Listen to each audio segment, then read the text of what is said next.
What up, chat? Yo.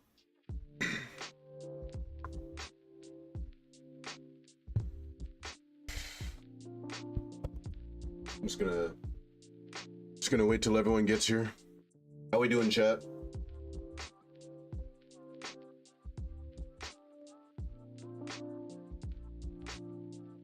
Bada bing, bada boom. What day is it? It's what, Sunday or something?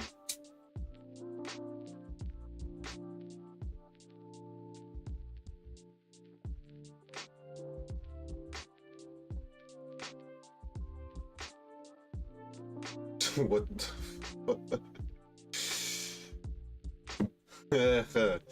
I'm gonna assume that that's who I think it is.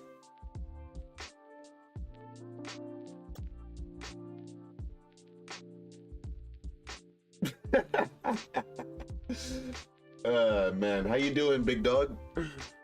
How we doing?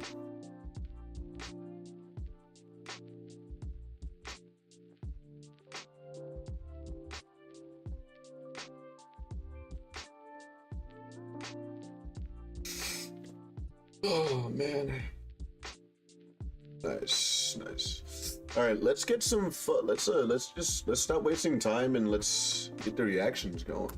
I'm gonna stop the music there real quick, then we're gonna go. What are we gonna start with? I don't know what we're gonna start with. Let's start with. We'll start with the pre-Secret of the Mimic videos, because there's some that came up before the game, and then we'll do the ones after. We'll start with Hyper Droid. These are long-ass videos. They're like 20, wow. These are long videos, so we're gonna have to...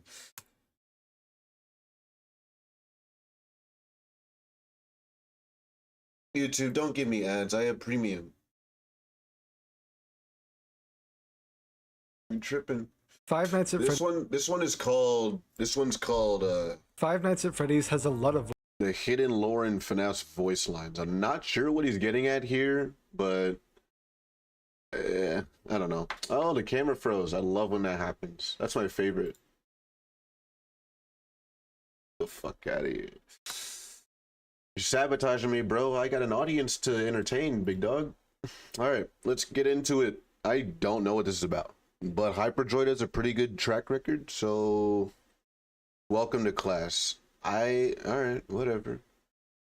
voice lines, over 5 hours of them. Today I'm going to give you all the information we can possibly gather from them, because despite a lot of these voice lines being for gameplay, a lot of them actually reveal and clear up a lot of the lore. Were there another set of missing children? Is that quiet enough? Loud enough? Why does Circus Baby refer to Elizabeth in third person? Who's aware in Okay, wait, stop. Just, there we go. Just I'm going to give you all the information we can possibly gather from them, because despite a lot of these voice lines being for gameplay, a lot of them actually reveal and clear up a lot of the lore. Were there another set of missing children in FNAF 2? Yes. Why does Circus Baby refer to Elizabeth in third person? AI shenanigans. Who's aware in Ultimate Customer? Well, the puppet and the vengeful spirit, maybe somebody else. without further ado, please subscribe if you're new, like the video, become a member to help support the channel, and let's answer those questions and more. Within the first 3 games, all the voice lines come from the infamous Phone Guy and or his predecessor, Phone Dude. In FNAF 1, the Phone Guy, whose name is revealed to be Wait, what? infamous Phone Guy and or his predecessor, Phone Dude is the predecessor? You mean the guy, what? Yeah, no, yeah, you're right. Dude. In FNAF 1, the Wait, no, it's not his predecessor, it's his successor. He comes after the fact. Remember the old training tapes in FNAF 3? Those are old. He was the first.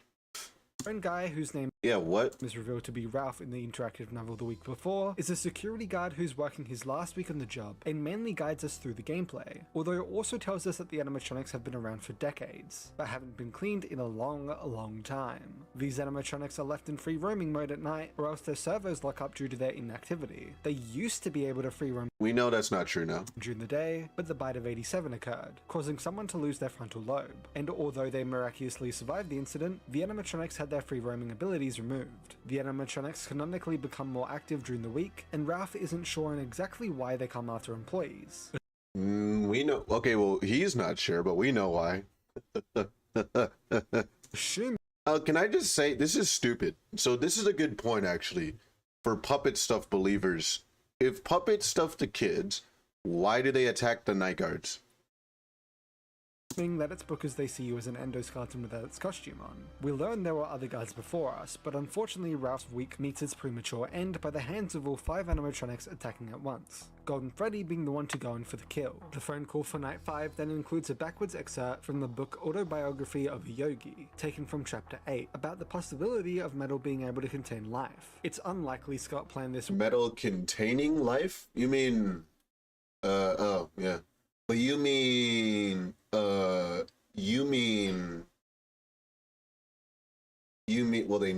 they knew an adult was a killer.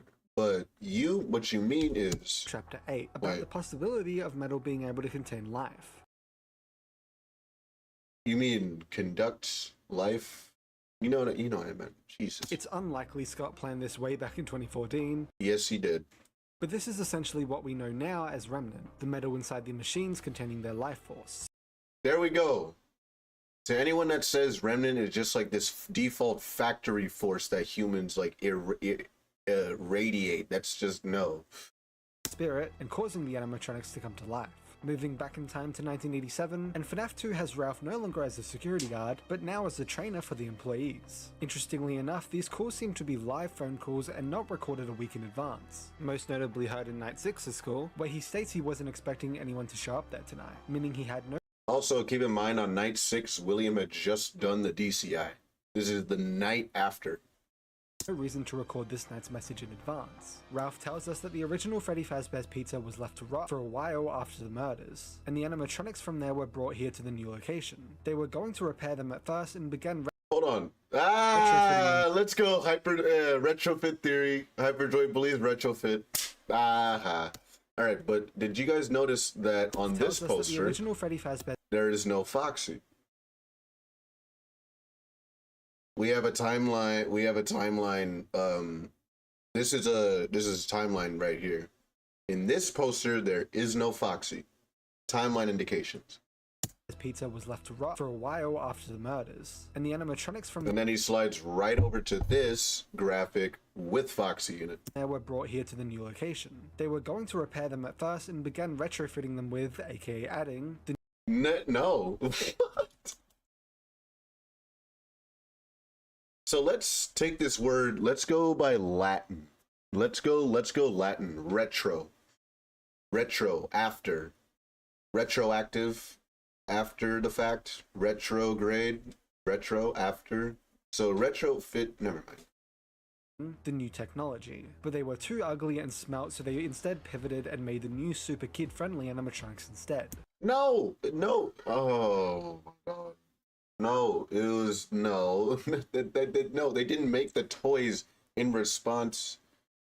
Well, they did, but the real response, as we see later, is them getting scrapped, and they revert back to the classics. The new technologies mentioned are facial recognition features, tied to a criminal database, advanced mobility, and the ability to free roam during the day. The new location was open for only 2 weeks, with us playing through the second week, with the first guard for the location finishing his week and transferring to the day shift due to the animatronics apparently moving around at night, and entering his office. Ralph once again isn't actually sure why the animatronics come after employees, this time even going as far to say that it should be impossible, and assumes that it's a glitch in the system, later theorizing it has something to do with the facial recognition systems. But we later find out that 5 dead kids are killed in the FNAF 2 location. Important to call out. Ralph is simply theorizing on why the animatronics in both of these games act off, and he doesn't actually know the truth. All he knows for certain is that the twin animatronics are acting in ways he deems are impossible, and that's it. Ralph continues to talk about how the puppet is always thinking and can actually go anywhere at once, and he then talks about the new Foxy who kept getting ripped apart by children, causing it to become a take apart put back together attraction that they title the Mangle. That's not Mangle. This statement also confirms that despite popular belief, in-universe/canonically... Oh, fuck off. I have premium... are acting in ways he deems are impossible, and that's it. Ralph continues to talk about how the puppet is always thinking and can actually go anywhere at once, and he then talks about the new Foxy who kept getting ripped apart. YouTube, are we okay? Do you need a nap? Do you need a Snickers? Children, causing it to become a take-apart, put-back-together attraction that they title the Mangle. This statement also confirms that despite popular belief, in-universe / canonically, these new animatronics are simply called Freddy, Bunny, Chica, and Foxy. No, they are called Toy Freddy, Toy Bonnie, Toy Chica, and Toy Foxy. With no toy prefix whatsoever, so Mangle... Where's he getting that? Mangle's pre-mangled form isn't called Funtime Foxy or Toy Foxy. It's simply just Foxy. Either way, we also Foxy learn the that pirate. there's one more event scheduled for the next day, and Jeremy is specifically told to stay close to the animatronics, to make sure they don't hurt any customers. This heavily implying that Jeremy is the victim of the bite of 87. The most important part about these phone calls, though, is the confirmation that another set of murders happen in the new building. Yep. Ralph mentions how rumors began circulating locally about something tragic happening, which he assures... Speaking of this, so this is a new theory of mine. Because he said that the rumors originated locally outside of the location, and the trailer for the second movie shows the toys going outside of Freddy's harassing people. I am of the belief that William does this in the games as well, and sent the toys out to bring the DCI back to Freddy's and killed him. Just like he did with the classics, except he kept them at Freddy's. How do we know this? Pretty simple. We know William has control over the animatronics. Why are there 5 teenagers, presumably teenagers, in Freddy's at midnight? There are 5 teenagers in Freddy's at midnight. Just think about that for a second. This has nothing to do with their establishment, despite said rumors. And then Scott makes a movie that shows the toys going out, kidnapping and harassing people. The police eventually What get you trying to say there, and put Scott? the building under investigation, and suddenly the building is put on total lockdown. When it's discovered that someone used one of the spare yellow suits in the back, the location then gets closed down. It seems pretty clear that another set of children go missing in the town, and the previous murders at the original Freddy's is why the locals connect it to their establishment again. Yes, which sir. is exactly why the police begin investigating their building, and why... And then think about it this way. If this isn't the case, then why are the rumors originating outside of the restaurant? When they discover a yellow suit was used, they quickly shut it all down. And not in the It happened restaurant. Again.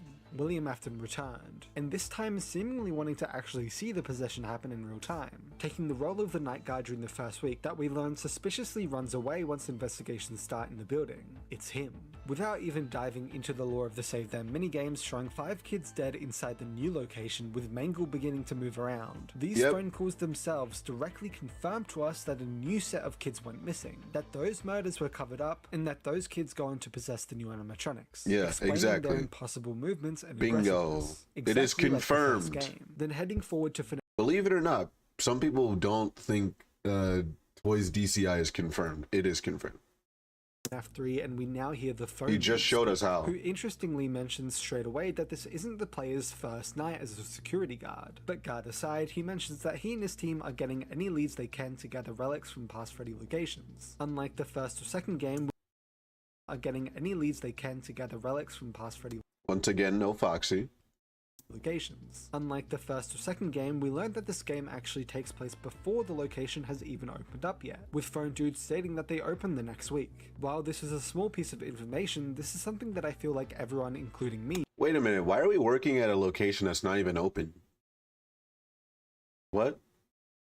missed, and continues to be misinformed about without even realizing it. Fazbear's Fright never actually opened to the public, and is still coming So soon why from are they gameplay. holding job Moving on, and applications? we learn that an old employee who helped design the buildings knew of an extra room that was boarded That up. makes no These sense. being the safe rooms where they eventually find Springtrap. We then learn due to Ralph's found cassettes, used to train someone to become a performer/entertainer for the first ever Freddy's location, that these safe rooms are hidden away from customers, security cameras, and all animatronic programming. These rooms were reserved for equipment and other property that wasn't being used. No, I think it was Mike who burned it down. as well as a safety location for employees only. Ralph or whoever the frag guard is. Yes, that's his in-universe name, was in a safe room but was moved, and suddenly they seal all the safe rooms in every location. Speaking of Spring Bunny, Ralph talks about the Springlock suits, that doubled as both animatronics and actual enterable suits. These animatronics would walk towards sound cues to make sure they were always where the children were for maximum entertainment value. This is why Springtrap always goes where the voices are. It could be Henry, but I don't think that has strong evidence. I think it's Mike, or whoever the frag guard is. In FNAF 3, but that was only in performance mode. They had also added an additional suit mode, where employees could simply insert and firmly turn a hand crank to eventually fasten. A hand crank? A hand crank that's his own skin color?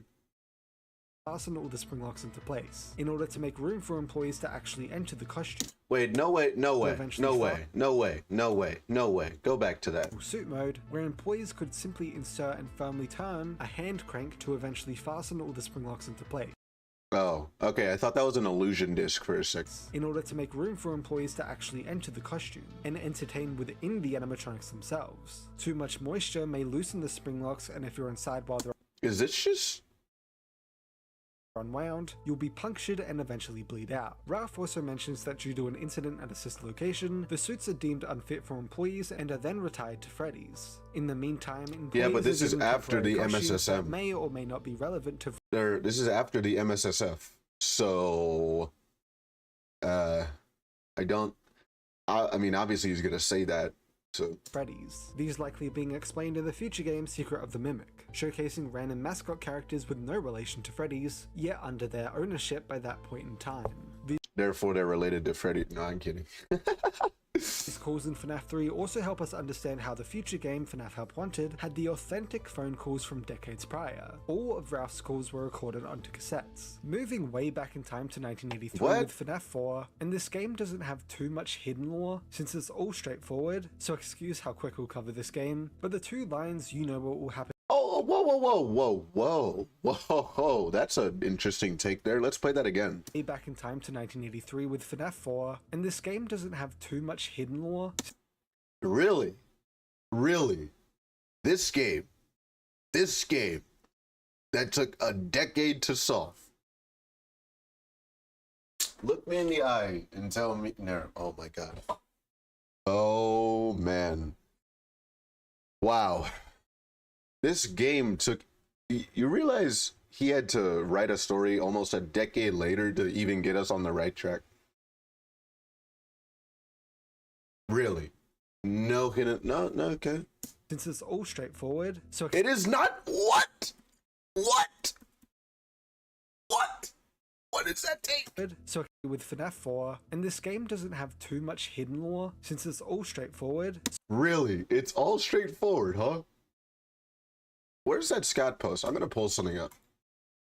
Straightforward.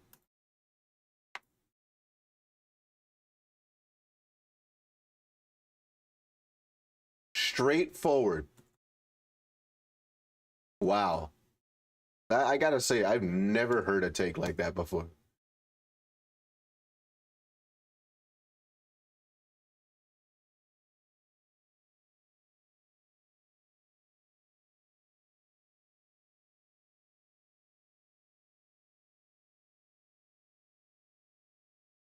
I don't even need to, nah, whatever. It's the post where he says no one found the pieces. If it was straightforward, why didn't we find the pieces? When we have millions of people researching it. So excuse how quick we'll cover this game, but the two lines you know what will happen if he catches you and remember what you saw both imply that the crying child has seen something that has caused his fears during the minigames. We see it in the minigame itself. His dad is putting someone into Funny Bear, Funny Bunny. We learned that there are rumors going around that the animatronics come to life Okay, now this line is a huge problem. At night and hide people, which could imply that something has already happened by this point in time. Like, this is a huge problem. She should not even know this. In order to spark these rumors around town, the most important lines in FNAF 4 have to come from the final sequence, where after the older brother, Mike, apologizes to the crying child, another voice speaks out. At first Don't you dare, don't do it. At first glance, it appears to be the same Fredbear plush we've been speaking to all game, although interestingly enough, these lines happen to be a different color to the rest of his lines throughout the— It doesn't matter. It doesn't matter. Why hate this stupid? The color's different, therefore the speaker's different. Who else is speaking? Who else is speaking? It's not Mike. It's not Elizabeth. She doesn't even exist yet. It's not the mother. Who is speaking? We're running out of candidates here because you don't want to say William. The entirety of the game, likely implying this is someone now pretending to be the plush. Thank you! Oh my god. This person states, "I will put you back together," which seems to imply that they'll somehow help the crying child move past his death in some way, shape, or form. Man. At first glance, it appears to be the same Fredbear plush we've been speaking to all game, although interestingly enough, these lines happen to be a different color to the rest of his lines throughout the entirety It doesn't matter. Game, likely implying this is someone now pretending to be the plush. This person states, "I will put you back together," which seems to imply that they'll somehow help the crying child live past his death in some way, shape, or form. Continuing to FNAF 6th location, and then boom. Remember, Scott clarifies things in the next game, right? Right? What do we see in the private room? This is where Scott started hiring voice actors, meaning we get to hear from multiple characters now. And we're going to start with the artificial intelligence hand unit. We quickly learn that Circus Baby— What's on the desk in the private room? What's on the desk? His entertainment and rentals was opened soon after the closure of a Freddy Fazbear's Pizza, and while this is often confused with meaning Circus Baby's Pizza World, the former location, not only did Circus Baby's Pizza World never actually open to the public, but Hand Unit makes it clear that he's talking about the current establishment, and our job getting them back before the next morning. Since a lot of Hand Unit's voice lines are gameplay specific, there's not too much lore here, although a couple noteworthy things mentioned are all to do with previous employees. First, we learn that a dead body was found in the vent leading to/away from the main elevator. Then we learn that previous technicians— I think that dead body, I think that dead body is either Delilah or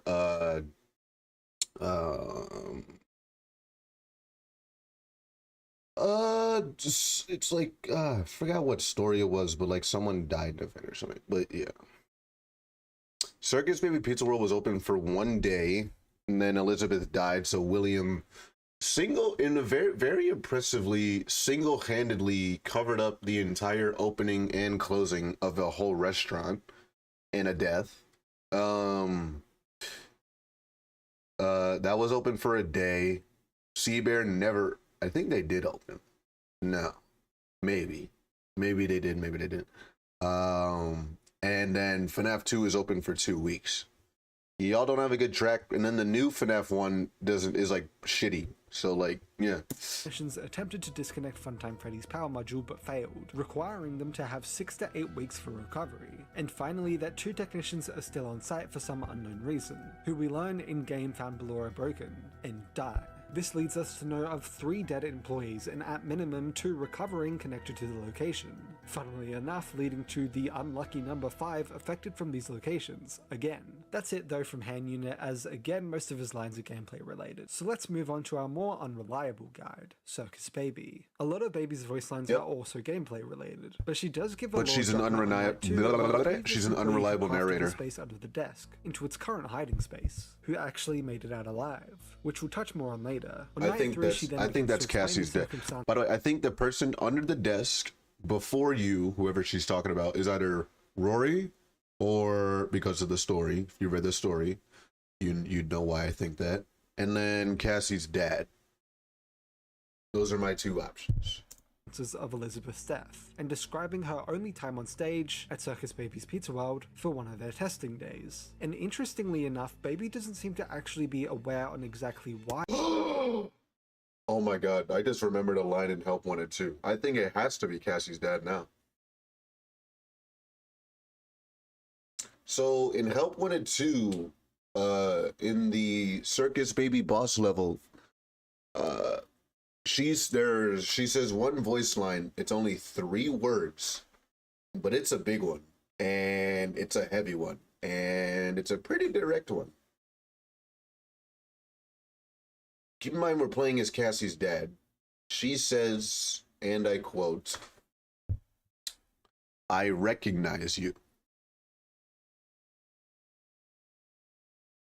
That's all I'm going to say. She was doing the things she was doing, and it even refers to Elizabeth in third person throughout the rest of the voice lines of the game too, despite obviously being possessed by her, but we'll talk about this more in a moment. On night 4, she then confirms that Circus Baby's Pizza World was created while Springlock suits were still in use by Fazbear Entertainment, meaning we know for certain that the first location opens and closes while the first Freddy's location was operational, and the latter location opens only after one of the Freddy's locations shut down. Finally, on night 5, we have the 2 different endings. Hold on a second. I'm theorizing again. So I'm right now I believe that the Arnold is Cassie's dad's dad, Cassie's grandfather, right? If he is a technician, so let's say in Help Wanted 2 in the Circus Baby level, that's not actually Baby, it's the Mimic, right? The Mimic might think that Cassie's dad is Cassie's grandfather, and they, as we see in the game, they met before, so that's why I don't know, possible. Both of which, but that's only possible if he looks like his father. She interestingly which is only the case for Michael, as we know. Refers to herself, the animatronic, and Elizabeth, the spirit, in third person. As we know in the next game, though, she This line is weird. talks as Elizabeth in first person. So what's going on here in this game? To me, this has to do with the speech our main protagonist Michael Afton gives later on, where he states that he was able to put her back together, she's free now, which implies that Mike was able to separate and free the spirit from the machine itself, despite us knowing that the spirit is possessing the metal. I theorize that this comes from the fact that Mike sent her to the scooper, and causes Elizabeth to be freed from her animatronic body, aka programming I think that so was too, stopping yeah. Elizabeth from moving freely. Confused? What I mean is that throughout FNAF we actually know that spirits cannot override an animatronic's programming, whether it's Springtrap is a perfect example. We know it's William inside there, yet he still like follows the sounds and all that crap. He's still subject to Springtrap's programming. automatically deactivating at 6 AM, being able to be Just saying, we've been live for half an hour and we're not even halfway through the video. We have to go. reset with a music box, being pulled towards a child's laughter despite knowing it's fake, seeing the safe rooms with their eyes but being unable to enter it, etc. So it's likely that we're seeing the same thing happen here, where Elizabeth is unable to freely manipulate the machine she possesses in whatever way she's wanting.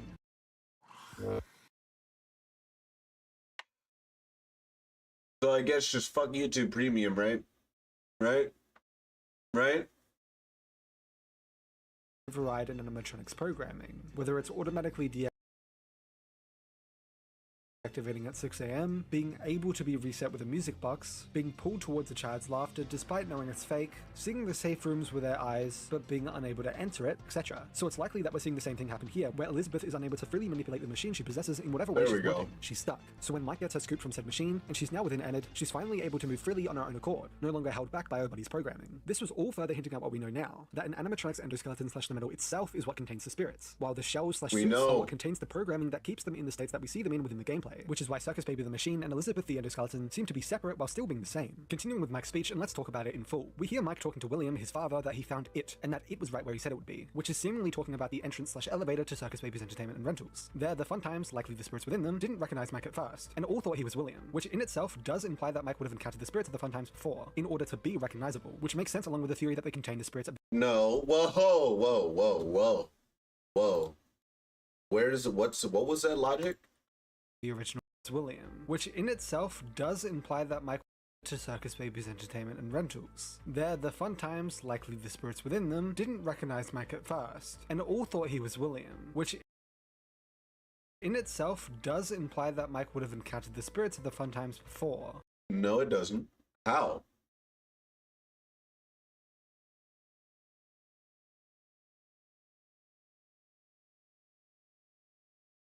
How? Where's the implication?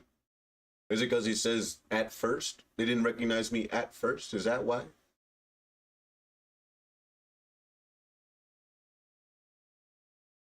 In order to be recognizable, which makes sense along with the theory that they contain the spirits of the original missing children, which who they he do. would have encountered during FNAF 1. He then mentions how he found— but he doesn't know. Yeah, he encountered them in FNAF 1, but he doesn't know who they are. The fuck? Her. What? They go from the classics to the fun times. There's no way he knows that it's the same spirits. Put it back together. Let alone that there's even spirits in there. And so she's now free, which, as we just discussed, was him finding Baby and getting her scooped. To free Elizabeth's spirit from its enclosure, he then mentions how he should be dead after the events of his scooping, and Enid's exit. Yet he's not, and is now focused on finding William. This is a bigger moment in the story than people realize, as this is Mike letting go and moving on from the guilt of killing his brother decades ago. No, it's not. Oh, wow. You're trying to... Okay, no, it's not. Being able to... Nope.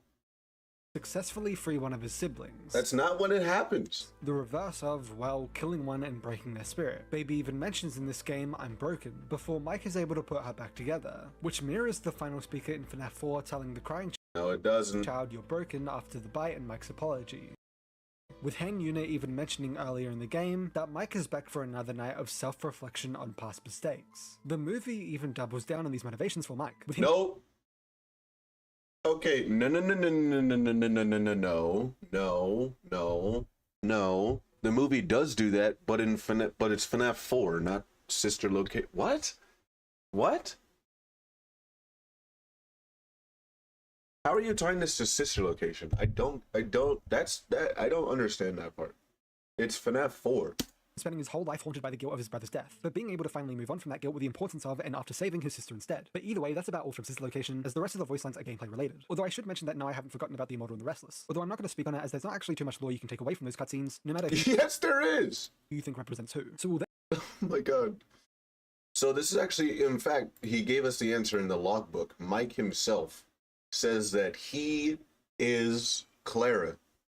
Clara is Mike, not Mrs. Efton. It says it. Why? Because let's say you've seen the shit that Mike has seen at Freddy's, and then you go around telling people about it. They'll think you're insane, which is exactly what's happening here with Vlad and Clara. then head to the next game, Freddy Fazbear's Pizzeria Simulator FNAF 6. And there's a lot here. The first thing I want to mention is William/Scrapchat's line that he apparently knew that this calling was a lie, but that he came anyway because it was intriguing. Meaning the reason William was finally defeated is simply because of his inability to be misinformed. He must know everything. No, it's because he has impulse. It's his impulse.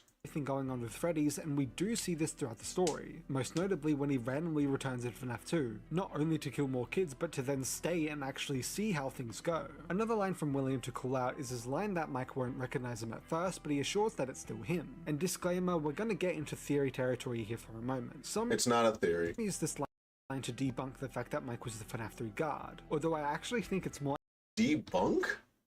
What? Recognize him at first, but he assures that it's still him. And disclaimer, we're gonna get into theory territory here for a moment. Some use this line to debunk the fact how does this line, "You may not recognize me at first, but it's still me," how does that debunk him meeting him prior?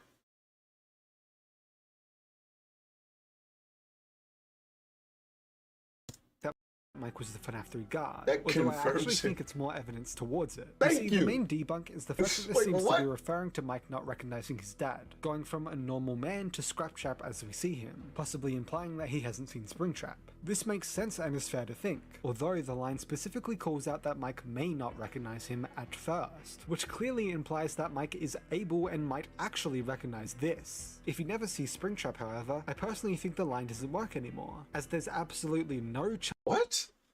How can he recognize something he hasn't seen before, though? Never see Springtrap, however, I personally think the line doesn't work anymore, as there's absolutely no chance that he could even possibly recognize this as his father. Yeah. I feel like Robot Corpse to Robot Corpse that looks distinctly different is more likely to be recognizable than normal guy to Robot Corpse. Although, in my honest opinion, I don't think this line is lore-based at all. I personally think that this line— What? You don't think that has any lore implications at all? None. Okay. Is simply in reference to the design change between the games. Sure. Okay. Fair. Actually, that's a fair point. I'll give you that one. But it's definitely still Springtrap. It's basically Scott getting ahead of any possible debates of this being a different character. Yeah. Fair point. Yo, YouTube. Looks distinctly different. Why are you trying to fuck up my stream?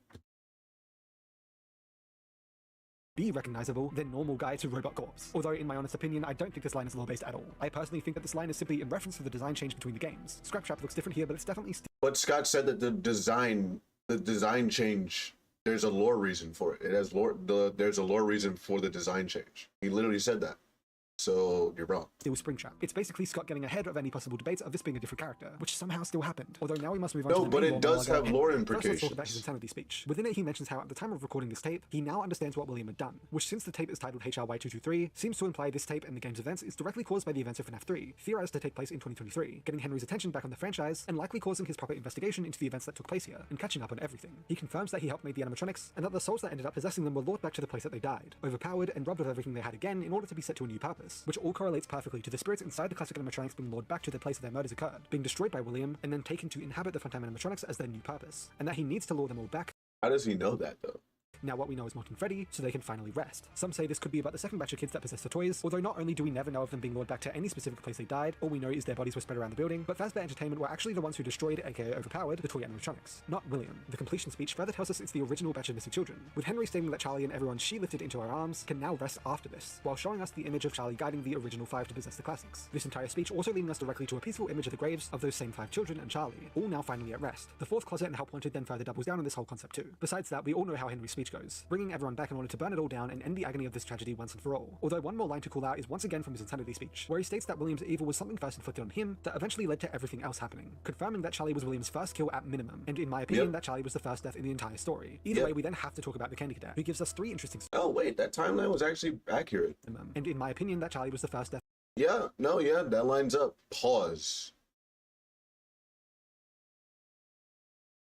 In the entire story. Either way, we then have to talk about the Candy Cadet, who gives us 3 interesting stories. What? The actual... Never mind.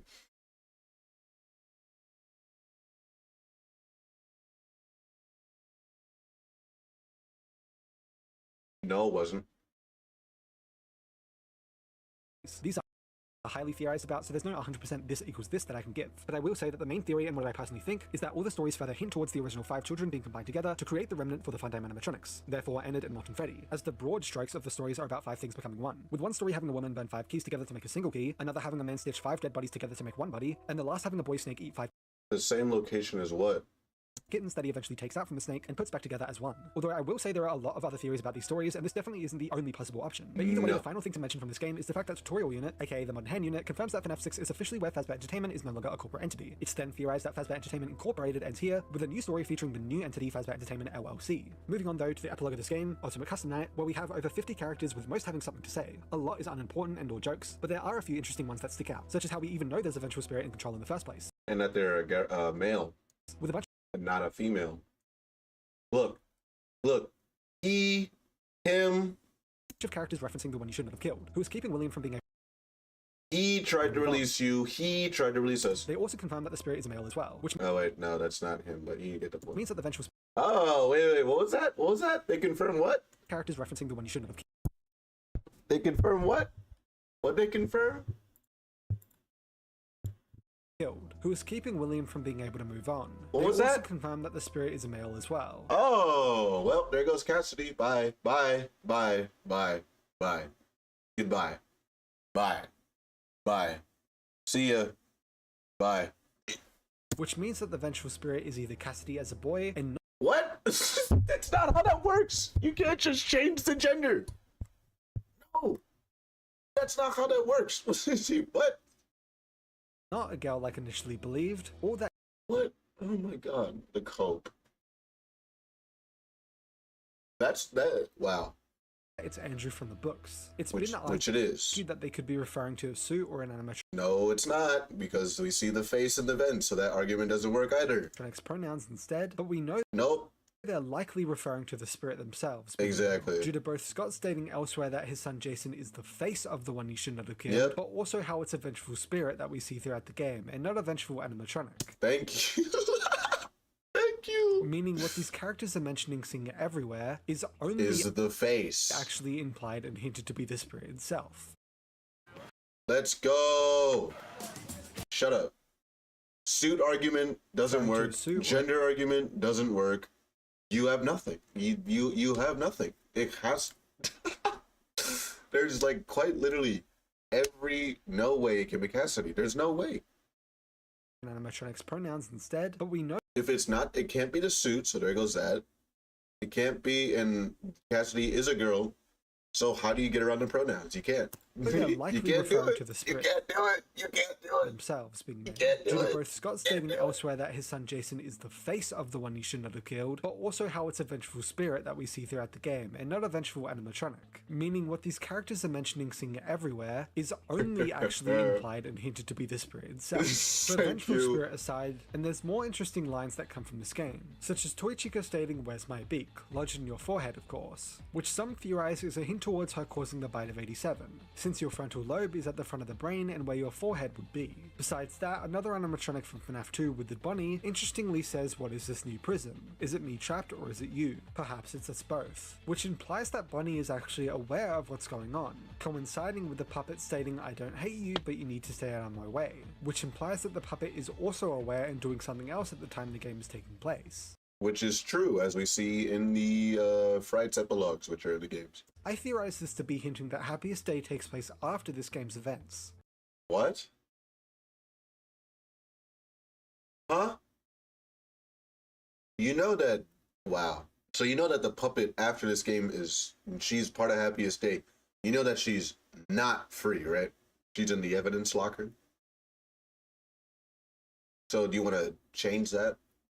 Which works perfectly with the puppet doing something else at the time of the game, Bunny being stuck here waiting, and Golden Freddy being told to finally rest by Old Man Consequences, leaving William to his demons, whether that's in reference to the game ending and Afton being sent to hell, like Henry mentions in FNAF 6, or in reference to Andrew from the books continuing the torment. Not only that, but Withered Chica might also be aware, judging by her line, "I was the first, I have seen everything," which also directly confirms that Susie was the first to be lured and killed in the missing children's incident. It could also be implied that Foxy is aware too, with the line, "Art, so much more spacious in here, I may stay a while," but that could simply be a joke about being in the office, so that's why I didn't mention it originally. Either way, the fact that 3, if not 5 of the 6 spirits definitely seem to be here in some way, seems to imply that Happiest Day hasn't happened yet, and only occurs after Ultimate Custom Night ends, which makes sense with how they were all still in Molten Freddy in FNAF 6, and therefore couldn't have been freed back in FNAF 3 itself. Besides that, Nightmare Freddy and Nightmare Fredbear's voice lines reference the experiments seen in Sister Location, and later seen in the Didophobia short story, referencing being created by William and making it clear that they're now real and in the flesh. Nightmare Fredbear also references a few lines from FNAF 4, but interestingly enough he states, "We know who our friends are, and you are not one of them," which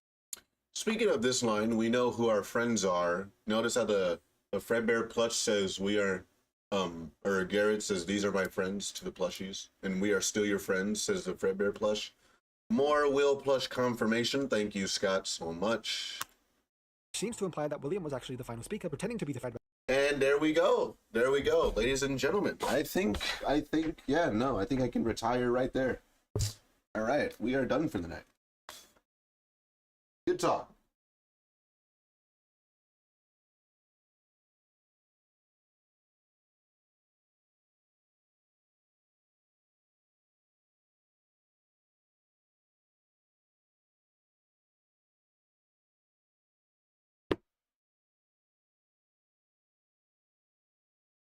Like I rest my case. I rest it firmly and soundly.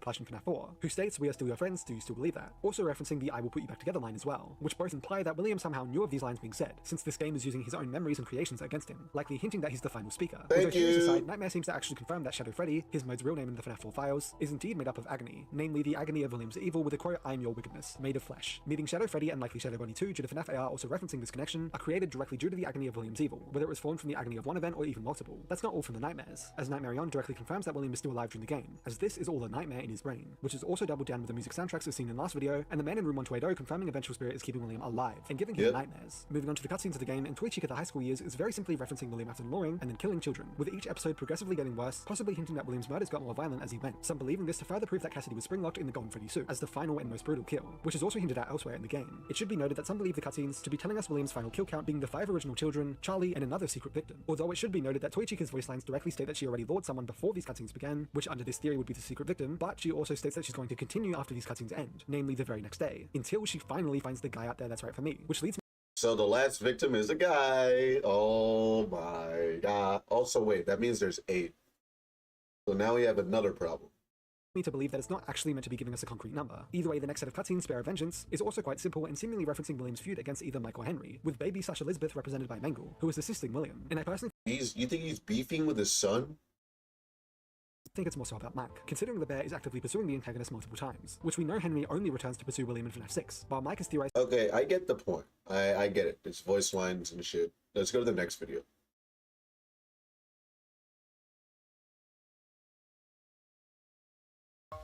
It's anime weekend. I don't care. I do care, but almost 2 not years right after now. being introduced. Alright, ID's fantasy. Everything you need to know before. Haha. Secret of the Mimic. Interesting timing on this video for me. But yeah. To the games in Security Breach's Ruin DLC, we're finally getting a game about the Alright, Emma, what you got? origin of the Mimic endoskeleton through the upcoming Secret of the Mimic game. Considering its only introduction previous to its first appearance was the incomplete Tales from the Pizzaplex series, I know a lot of people, myself included, have been interested in seeing it expanded upon in the games. And since it's been almost 2 years since the last game where the Mimic Endo played a real role, and there's been trailers and teaser content that could give us some insight into what to expect, I figured it would be a good idea to go over the information we have from the games, books, and teasers, and what we should expect and look for when the game is finally in our hands. So stay tuned and consider subscribing, because I'm going to explain everything I think we should know before a playthrough of Secret of the Mimic. First, while those who have been keeping up to date with the lore are probably already aware of the main points of the Mimic story, it has been a while since the relevant content came out, and there are some usually overlooked bits of the story that have been brought up more and more in some theories recently. So I'm going to quickly go over the general important stuff from the books, games, and trailers that looks like it'll potentially be relevant to Secret of the Mimic for those who either aren't entirely familiar with it or could just use a refresher before the game. The Mimic is an endoskeleton that learns from and imitates what it sees, hence its name, and can shift its parts around in pretty crazy ways, including into some weird multi-limbed spider monstrosity. Fazbear Entertainment wanted to use the Mimic as an endoskeleton that could become any character, even ones with wildly different costumes. Unfortunately, the Mimic's violent tendencies made that a pretty bad plan, and it's dangerous enough that in Ruin it had an entire highly advanced, vaguely supernatural security system called Mixes, plus a wall of concrete under not just the Pizzaplex, but the Pizzeria Simulator location as well, keeping it at bay. And even then, the Mimic was able to use a walkie-talkie in the fact that its code was used in the Pizzaplex's systems to imitate Gregory's voice to lure Gregory's friend Cassie into the building to free it. But before the Mimic was terrorizing small children in Ruin, in the Tales from the Pizzaplex books, it was made by a guy named Edwin Murray to be the best friend for a small child, his son David.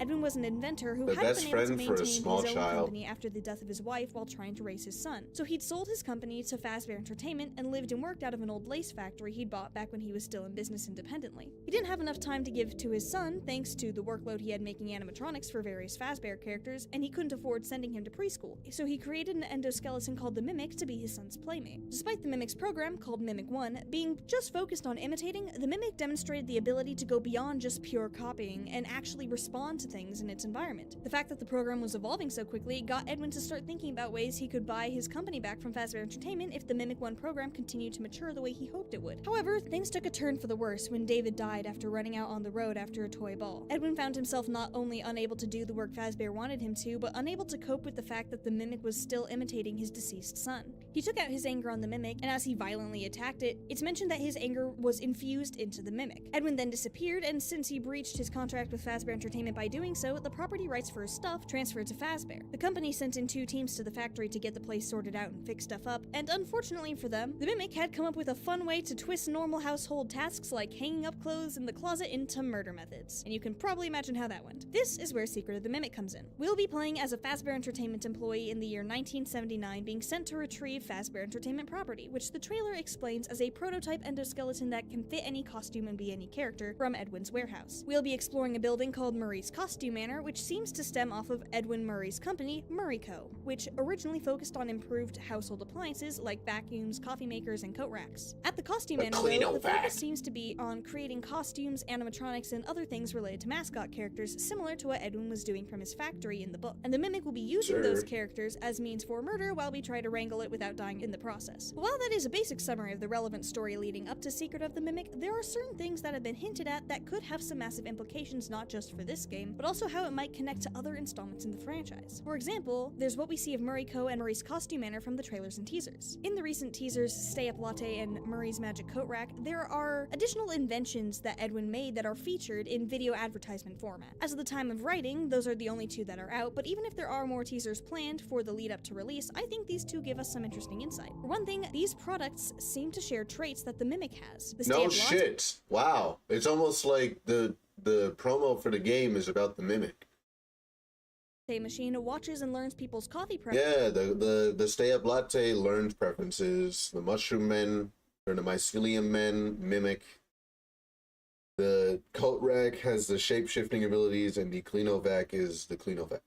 Preferences to make them the perfect coffee, and the coat rack can extend, shift, and retract its parts to suit the clothing that's put on it. Similar to how the Mimic watches and learns from its environment in order to imitate things, and can shift its parts to fit costumes. But what stands out to me here is the existence of these inventions in the first place. In the books, we know that Edwin started his company selling robotic vacuum cleaners, but when they didn't last long enough for customer satisfaction, he wasn't able to fix the vacuum issue or invent something better thanks to his grief and having to raise his son alone after his wife died in childbirth. This was the situation that led him to sell his company to Fazbear Entertainment and sell his house to live in his factory to save on costs. With this in mind, there are two different ways this could potentially work with what we see in the teasers. One option that I've seen proposed by a lot of people is that Edwin actually made good on his ideas about using the Mimic 1 program to become successful enough to eventually buy back his company from Fazbear. Fresh seafood. I don't care. Stop messing with my Almost stream. 2 years after being introduced to the Are you game's serious? security breaches ruin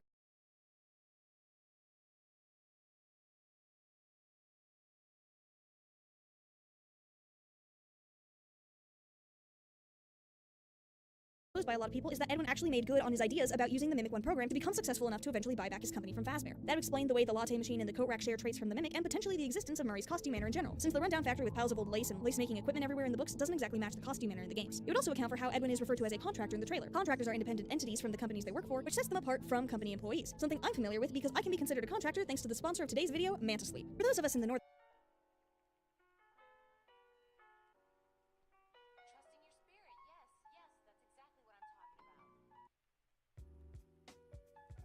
process. But back to the topic at hand, there are a few reasons I don't find it particularly likely that Edwin managed to buy his company back from Fazbear using Mimic 1 to make new inventions after the events of the book story. For one thing, the only way I could see for this to work out while maintaining the events and setting of both the book and the game would be for the events of the books to play out with Edwin making the Mimic, disappearing after David's death, and Fazbear sending people into Edwin's lace factory where the Mimic was lurking.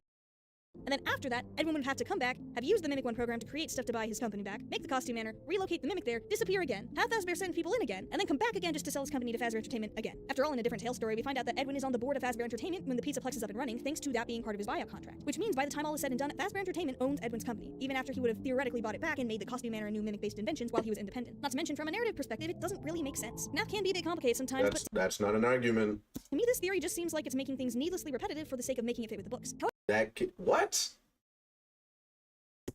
Sense. Math can be a bit complicated sometimes, but to me this theory just seems like it's making things needlessly repetitive for the sake of making it fit with the books. However,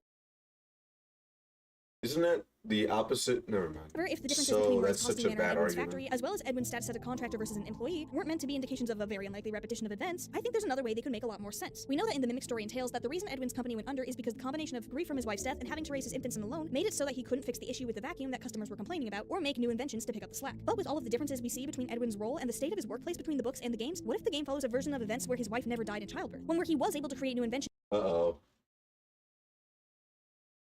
Yeah, let's go to the next video. Dorco Steel Wool interview Next video, game theory, the hidden truth of Apton's experiments. I heard this is like similar to the RyeToast theory, but we'll hear it out. We'll see. Game theory, please provide compelling evidence this time. Dorco Steel Wool interview reveals the true purpose of the most recent FNAF book. Even though it's set in the Pizzaplex and focuses on characters we know like Gregory and Cassie, its biggest reveals are actually based much earlier in the franchise's history, and may reveal something very interesting about our favorite Urple killer. Hello internet, welcome to Game Theory, the show that's always gassing up the importance of tiny details in FNAF books. And just a little while ago, we got ourselves the third and at this point final choose your own adventure style FNAF book, Escape the Pizzaplex. It promised to be an exciting final adventure where we would take on the role of Cassie, who is playing hide and seek alongside our good pal Gregory as the animatronics go haywire in a prequel to Security Breach. Needless to say, I and most other FNAF theorists were excited for this one. Maybe now we'd get some of the answers we've been desperately seeking to the very confusing lore of that game. But what we actually got was a lot more confounding. Like, the book is fine, but compared to the week before, Return to the Pit, even VIP, it wasn't really giving us anything in the lore department. We did get to see Gregory in action in his more GGY Dr. Rabbit state, hacking the animatronics and generally being a bit of a jerk, and we got to see Cassie's friendship with both Gregory and Roxy present itself a little more. But neither of these things did what we were hoping for. I personally was hoping for answers like, how did Gregory become a slave to Glitch Trap? Or why is That doesn't matter. Cassie seen as so important to this plan? But no, He's not. we got nothing of the sort, which is why it's taken me this long to come up with a theory. I've been scratching my head for ages trying to figure out what the point of this story was. What was it trying to tell us? And it wasn't really until the other week when I was chatting to friend of the channel RyeToast about this book that I knew it. It's the same theory, isn't it? Yeah, I knew it. Not same, but it's a similar theory. All right, I already know, just so yeah. suddenly it hit me. I'd been looking at this all wrong. Rather than looking at the characters we know from the franchise, I needed to look at the new character it introduced. A new kind of staff bot called the RyeToast, with hoses for arms and a gas. Yeah. Remnant gas. Preparing kids for remnant extraction. Canister attached to its back that it uses to incapacitate Cassie in dozens of the book's endings. Eventually, this thing is destroyed by either Cassie or Roxy, depending on the ending you get. Because this guy isn't in Security Breach, so we gotta get rid of him so we don't mess up the timeline even more. But then the question Rye and I both had was, why? Why introduce him at all if you're just gonna have to get rid of him? Why not make it one of the other Glamrocks, or Gregory, or heck, make it the first modern appearance of the Mimic in some way? But the more that Scott absolutely I gotta say, the production on Game Theory videos is off the charts. had a purpose for this character. It just wasn't to do with the current lore of the franchise. It was pointing to something much further back in the franchise's history. Something that we're likely to get a glimpse of in Secret of the Mimic very soon. The main thing we learn about this guy is that it has mysterious gas powers that it uses to incapacitate Cassie. Who's copying whose homework now, eh, Poppy? And so, just like with Poppy, the first thing I wanted to do to get to the bottom of this new character was to figure out what this mysterious gas actually is. Because when you call your character the reagent, that has consequences. A reagent is a real scientific term that refers to a substance or compound that is added to a system to cause a chemical reaction. And you know, if you're gonna use scientific terms to name your characters, we're gonna science the heck out of those characters. So, what do we learn about this mysterious reagent gas? Well, the most standout parts are what it does to Cassie when she encounters it. Quote, your eyes and throat burn. The moment you move, vertigo seizes you, and you can't seem to make your arms move right. They're too heavy, as if they're made of lead. You blink, your eyes flooded with tears. Then, everything goes dark. Cassie also mentions coughing, fuzzy vision, and dizziness in other parts of the book. So that's a pretty extensive list of symptoms. Shoot. Okay, so the problem is that those symptoms are like one-to-one with the illusion discs. To work with. Immediately my mind if went you to read something the like carbon monoxide. the story Help Wanted. It's a very common but very dangerous gas that when breathed in ticks a number of our symptom boxes. Blurry vision, dizziness, loss of muscle control, and while it isn't often associated with coughing, that is a symptom that can occur in certain individuals. Eventually, all of this leads to a loss of consciousness and death. Plus, it is used scientifically as a reagent. So we're off to a reagent to what? But it's not quite a perfect match. Carbon monoxide doesn't cause your eyes or throat to burn, hence it's called the silent killer, because you often can breathe it in and not know it's affecting you until it's too late. It's also called the silent killer for another big reason that doesn't work with our mysterious gas. Its odor, or more specifically, its odorless. Lack of odor. You cannot smell carbon odorless monoxide gas when it's leaking, which is why you should always have a carbon monoxide alarm installed in your home to sense it for you. Now, I wouldn't put it past Fazbear Entertainment to ignore this crucial safety step, but Cassie does have something to say about the smell of this particular gas. Quote again, a noxious cloud follows in its wake. The thick, sharp scent of chemicals fills your nostrils. It actually repeats that point about it smelling like chemicals a few times throughout the book, which means it cannot be carbon monoxide. With the smell being associated with chemicals and the reagent being responsible for Did you really consider William as just gassing people, or the reagent just shooting carbon monoxide at people?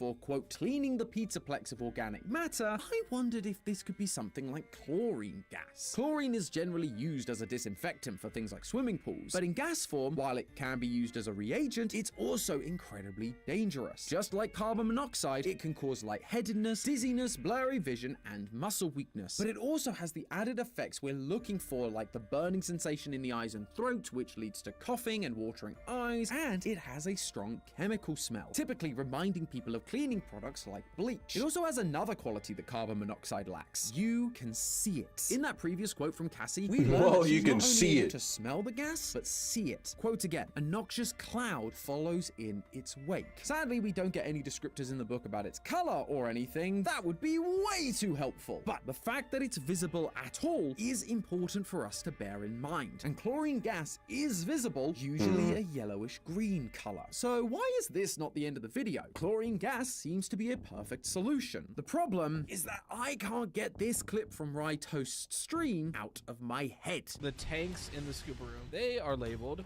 nitrogen. These gas covers Okay, I didn't see that.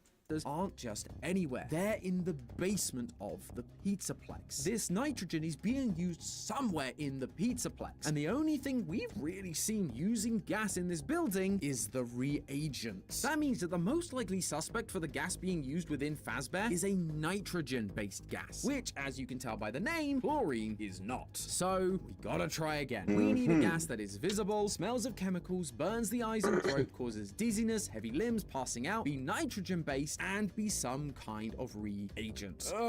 This is becoming way more complicated than I intended. Who'd have thought that a game about a possessed animatronic murder bear wouldn't follow the logical rules of the real world? But I'm nothing if not determined. And so, I did what any logical, sane person would do in this situation. I looked up every single nitrogen-based gas that has ever existed and compared it to our symptoms. I'd like to say it was fun, but even the nerd in me was screaming. But it was made a little easier thanks to this video's sponsor, Opera. Thanks to Opera, I was able to use the split screen mode to keep up my list of symptoms right next to the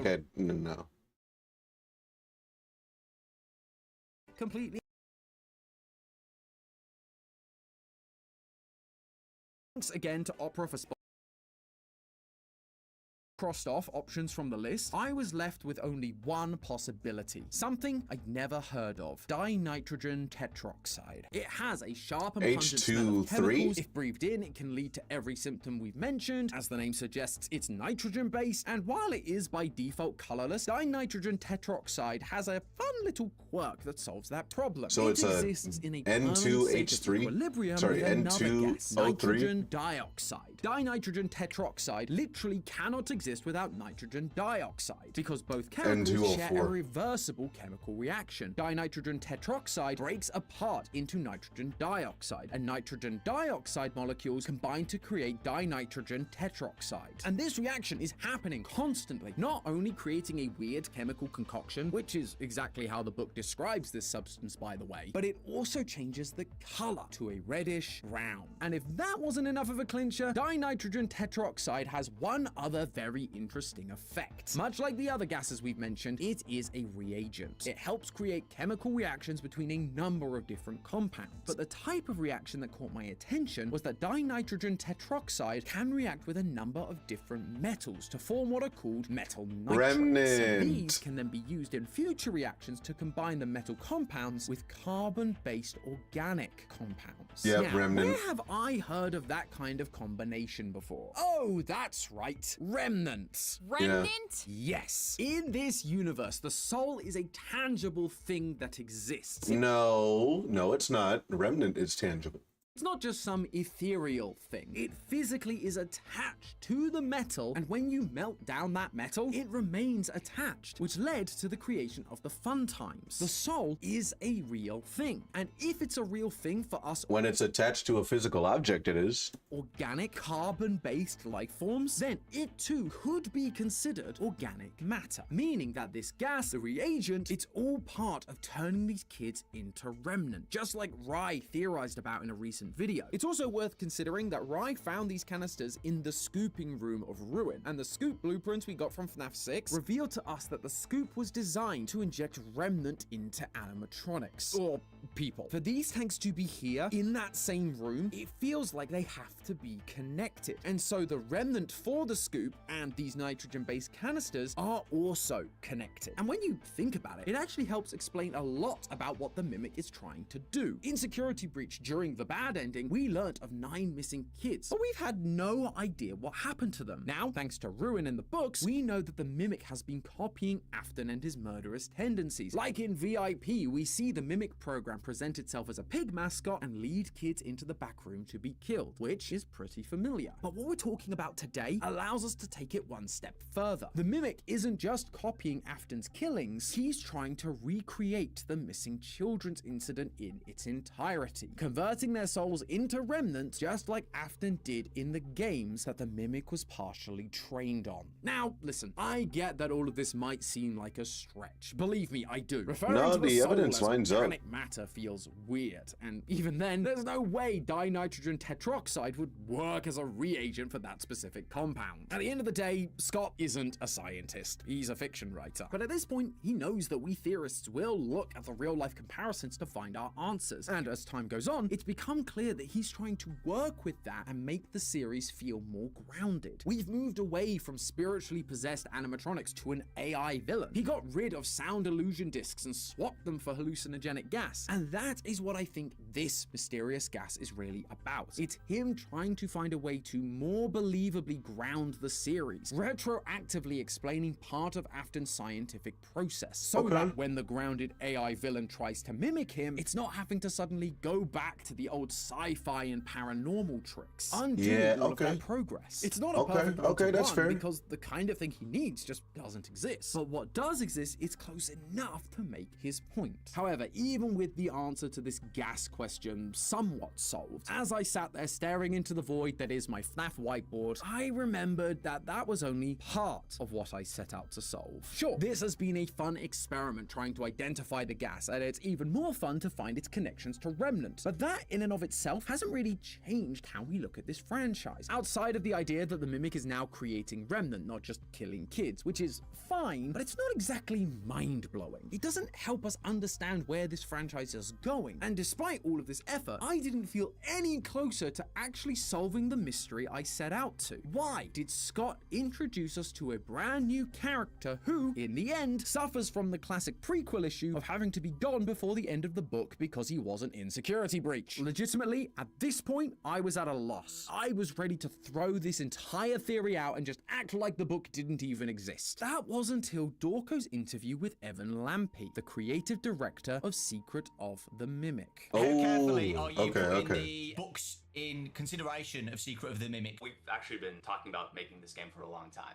and we were developing the game kind of while these books are coming out. It's interesting to work kind of in dual mediums. Secret of the Mimic was being developed alongside the books. They are directly influencing each other. Once again, I'd been looking at this all wrong. Escape the Pizzaplex appeared to be about Security Breach, but in actuality, its story is supposed to tie into Secret of the Mimic. So, that's exactly. And guys, I think I found something big. In this trailer, there is a new character, Dolly the nurse. Well, I say new. We've actually heard from us, as in Fall Fest, which takes place in the 1970s, just like Secret of the Mimic. And now we get to see her firsthand in all of her creepy doll-like glory. But tell me, do you notice anything familiar about her? The thing on her back might just look like a normal backpack. Oh my god, whoa.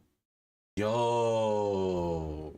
Coming from the backpack are a pair of hoses. Hoses that then connect to Dolly's hands, just like the reagent. The reason we are being shown the reagent now is because we were being prepped for the new character that was about to be introduced, Dolly, who has a similar design feature and therefore a similar function. And that connection has some wild implications, because if the reagent is using a gas that helps prepare human kids for remnant creation like we suspect, that would mean that Dolly is doing the same thing in 1979. But that's an issue because William didn't know about the paranormal until 83. What? How? Remnant came about as the result of Afton's experimenting with the animatronics after his son died and he committed the missing children's incident. Now I'm saying it exists 4 years before his son even died? That can't possibly be the case, right? And honestly, at first, I thought so too. But the more I thought about it, the more I realized that this change actually lines up with a number of other predictions we've made recently about the start of the FNAF timeline. In my first Secret of the Mimic theory, I spoke a lot about Fall Fest, Fazbear's circus that ran throughout the 70s and 80s. Thanks to some tweets from the developers and my love of Shakespearean theatre, I was able to infer that Charlie's death and the missing children's incident were not Afton's first rodeo. He'd actually been killing kids for a long time. But what if it wasn't just the killing that had been going on for a long time, but the experimentation as well? In earlier parts of the franchise, it felt like Afton was always the businessman, while Henry was the animatronic genius. But as time went on, we were shown that actually William was also a bit of a scientific genius himself. However, in the fourth closet, he tells us that there is a crucial difference between him and Henry's designs, something he called the spark of life. Henry was able to make his animatronics feel alive, something Afton was unable to achieve on his own. But he was desperate to figure it out. So why wouldn't he begin experimenting, trying to figure out how to get life into his animatronic creations? Back in my initial theory, I didn't really have much of an explanation as to why Afton was killing all those years ago, other than he was just a bad man. But this would actually give it some level of purpose. He's not killing aimlessly or for fun. He's doing it because he needs to beat Henry. I also theorized recently that Afton always had an accomplice in his murders, based on the inclusion of a plush baby luring us to be killed by a yellow rabbit in Return to the Pit, which takes place in 1985. I concluded that we were being shown that Baby has always been there to assist Afton, even as far back as Fall Fest. I wondered if maybe Secret of the Mimic would reveal what that accomplice looked theory? Like. And well, Dolly could be the one I was looking for. She does have some very similar design accomplice features theory. to Baby, from the Funtime split face to the arm joints being almost identical to Baby's. Even the medical symbol in the middle of her midsection looks similar to the fan that Baby has in her midsection. Plus, they're both voiced by Heather Masters. It's a small thing that we can't put too much weight on, but I figured it was worth mentioning. Dolly would also be the perfect accomplice for Afton during the Fall Fest Carnival era. He'd be able to hide all his murders in a medical tent out of sight where regular people aren't able to go. He'd have all the medical tools he could possibly need, and in 1979, no one's gonna question the nitrogen gas canisters because nitrous oxide, i.e. laughing gas, was still used in medical practices until anesthetics. the mid-80s. And the cherry on top of all of this is that during the original series of games, and the oh so famous line that he gives his son before he dies: "I will put you back together." This line has often been used as Afton's main driving force. From here, he would go on to kill some kids and learn about the secrets of Remnant. But I remember when we were writing our Ultimate Timeline, we kinda had to fudge the evidence a bit when it came to how he knew that killing kids would be the solution. The best we could come up with is that he'd seen it in characters like Baby or the puppets, all of which makes that line more of a hope, a desperate father just trying to save his son. But now, if the Remnant experiments have been going on since the 70s, this line becomes a certainty. The reason Afton knew he'd have to kill the missing children and put them into suits is because, by this point, he'd have some pretty solid understanding of how it worked. Yep. All right. Okay, now we're going into the or post Secret of the Mimic videos. We're gonna start with both RyeToast and ID have a theory about moon.exe. So let's see. Secret of the Mimic gave us a lot to talk about, and I really want to get to what it means for the rest of the franchise, but we have a lot to talk about the game itself before we're ready to do anything else. Just as an example of how dense this game is, on Monday I released a full explainer video for the entire game, and I barely touched moon.exe, a 40-minute side quest that unlocks the secret ending. Because, like, what is that, and what could it possibly mean? Well, I've slept on it, and I think that moon.exe is not I think moon.exe is about the Murray family, specifically Edwin and Fiona. Or like Moon is David or something like that. Fiona's perfect vision of the future, but it's also impossible. So Slices, put on your slept on it.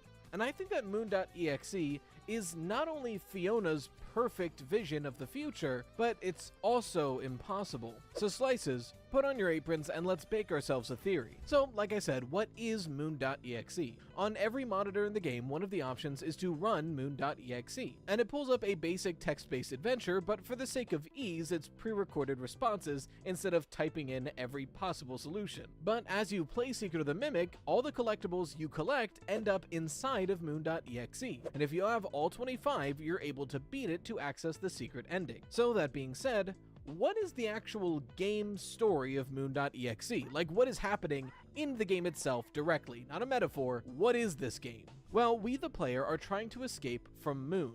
Any misstep and Moon will force us back to sleep, starting over. But, of course, to make it playable, you just restart at your most recent checkpoint. The player begins trapped inside a boarded-up bedroom, but they escape out the window to see a cave and a forest. If you try to enter the cave immediately, Moon stops you and sends you back to bed. So you enter the forest and meet a baby owl. Throughout the forest, you can pet the owl, play with the owl, and even feed the owl at different points. And in the woods, we encounter a lot of different areas. There's a statue of a wedding couple where the man has a bow tie and the woman is burnt. There's a ruined seamstress shop that's been burnt to the ground, a lake next to a big rock, and eventually, you find a cabin tucked away deep inside the woods. And inside that cabin is an old woman who calls herself Sun. And she tells us to fix 3 masks to earn a reward. A bear mask, a foxy mask, and a rabbit mask. If you do this, she gives you the baby owl mask. Put it on will allow us to get past Moon to get inside the cave. But once we receive that mask, the baby owl is gone. When we enter the cave, Moon sees us wearing the baby owl mask and begins to cry.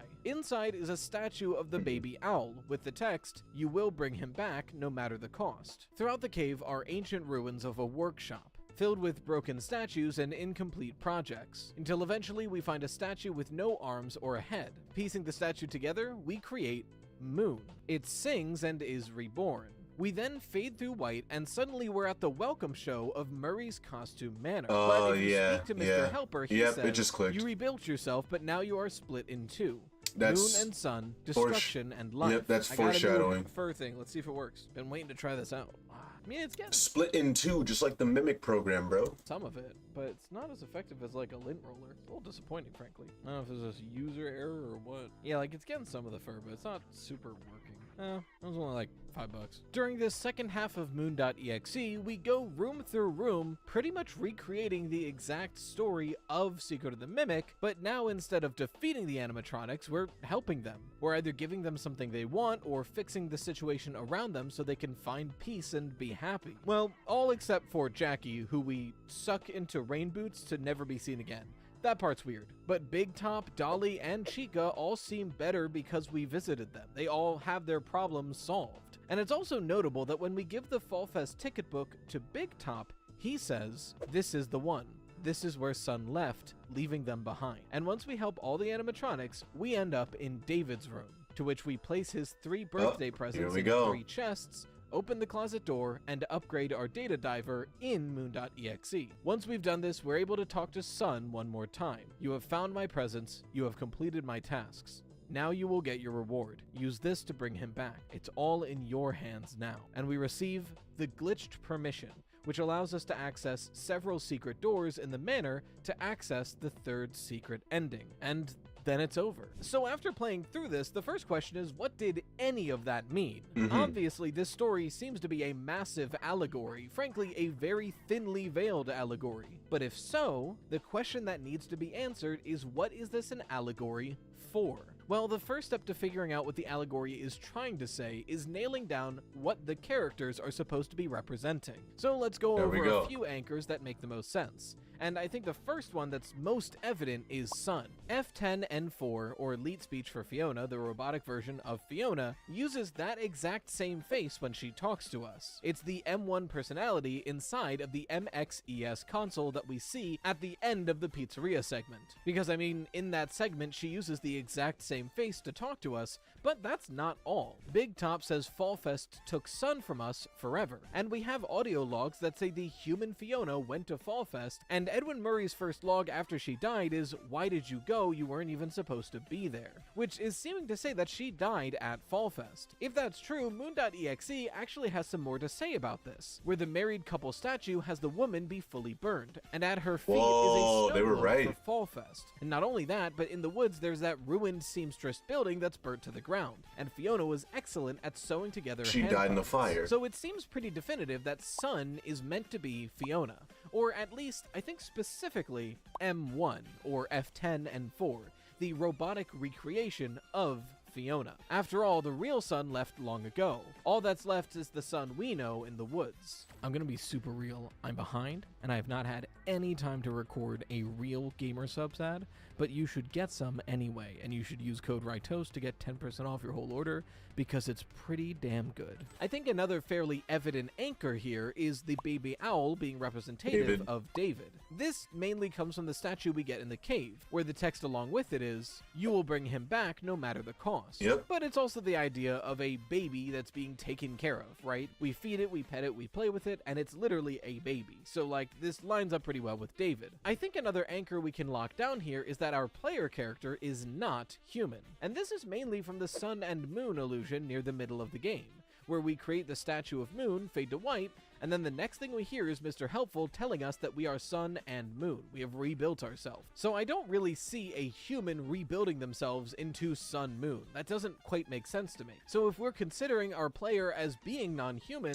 what non-human characters are there to pick from? Well, frankly, it's just the Mimic. But when I say that, something that we need to clear up, and this game helps us to, what Mimic am I referring to? Throughout the game we play, we have the Mimic endoskeleton chasing us down, but we also have a few emails that lists M1 and M2 separately. And the endoskeleton we see in-game is violent and trying to kill us, but we see tapes of that same endoskeleton pretending to be Fiona. So which is it? What's going on here? Well, we know from this email that M2 was originally a copy of M1's programming. And from an audio log from Edwin, M2 is hard to create. He made M1 and M1 was successful, but he's not even sure how, and he's having trouble replicating that with M2. From the tone of the email, I think it's incredibly likely that M1 is F10 and 4, that robotic recreation of Fiona's personality in the Mimic. Essentially, the way I think that this whole Mimic scenario works is that the original schematics for the Mimic are the initial program that can replicate any personality, and M1 is the first successful branch that fully replicated one person, that person being Fiona. And Edwin is having trouble trying to do it again with M2. Not to mention, by the time of Secret of the Mimic, M1 or F10N4 is no longer in the Mimic endoskeleton. She's inside the MXES console, which is then renamed to the F10N4, where I keep getting that lead speech for Fiona. And I know it's supposed to be pronounced Fiona, but if I just say Fiona for both of these characters, it's gonna get confusing really quickly. So you could argue there's three characters here. There's M1/F10N4, the robotic recreation of Fiona, but specifically the personality. There's M2, a failed copy of that program that never really saw fruition, but is currently in the Mimic endoskeleton hunting us down, that has parts of David and Edwin's personality inside of it, and the Mimic endoskeleton itself, which seems to be able to have either one take over. So M1 is the first dataset that replicated Fiona, and M2 was supposed to replicate David, but after being beaten by Edwin, it all started to go awry. So when I say I think the player of Moon.exe is the Mimic, what of these characters am I referring to? I think it makes the most sense to be specifically the Mimic endoskeleton with a brand new Mimic program inside of it, because M1 would have to be Sun, and M2 shouldn't have been created yet because David is still alive as the baby owl at the beginning of this game. So that's Sun, the baby owl, and the player. What other weird characters do we have to line up here? Because like obviously Big Top is still Big Top. Well, at this point, we're running low on characters we still haven't solved yet. So I think we can pretty definitively solve Moon. I know it's tempting to say since Sun is M1, Moon must be M2, but that's not quite it, I think. Especially because I believe once we receive the baby owl mask, that is the Mimic receiving M2, but we'll get there when we get there. So how do we then figure out who the Moon character is? Well, if the player is the Mimic endoskeleton, what does Moon do to us? Every time we make a misstep or stray too far, he puts us back to bed and we restart our journey. Almost like someone is watching the Mimic endoskeleton and trying to keep it contained and reset it in some way.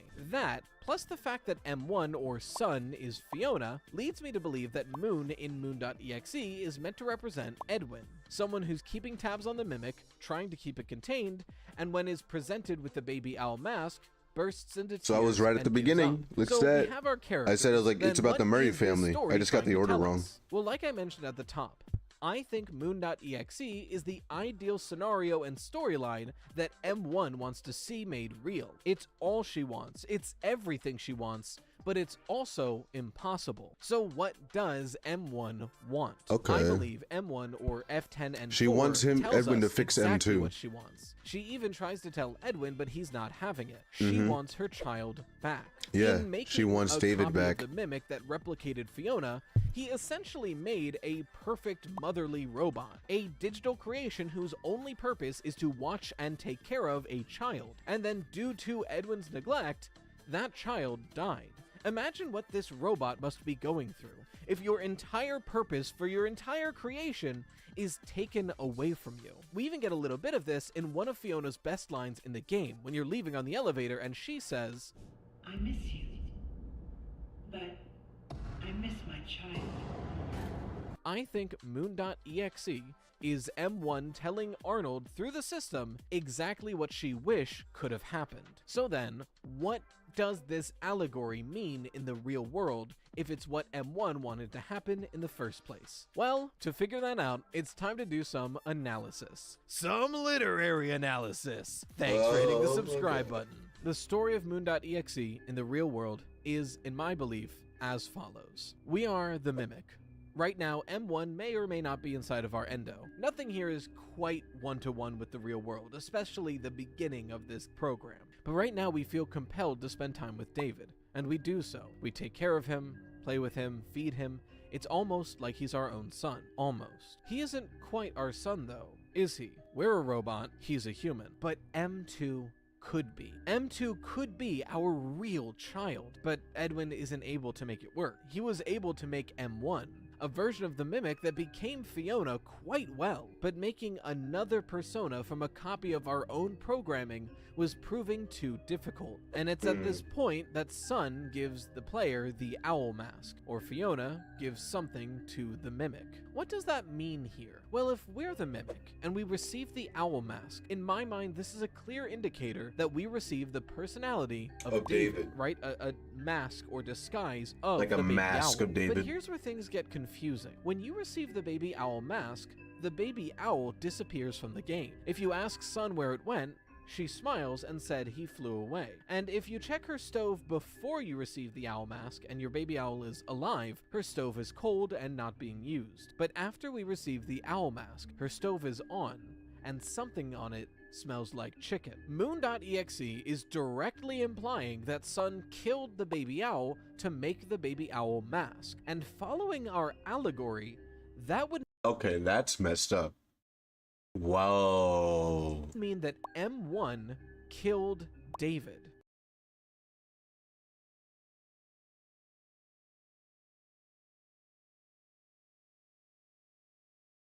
I think that's possible. Oh no. Which seems really out of place. Like, don't get me wrong, M1 or the Mimic would have means and opportunity to kill David. After all, on the birthday he died, the Mimic was the only one sent out to the playground to go get him.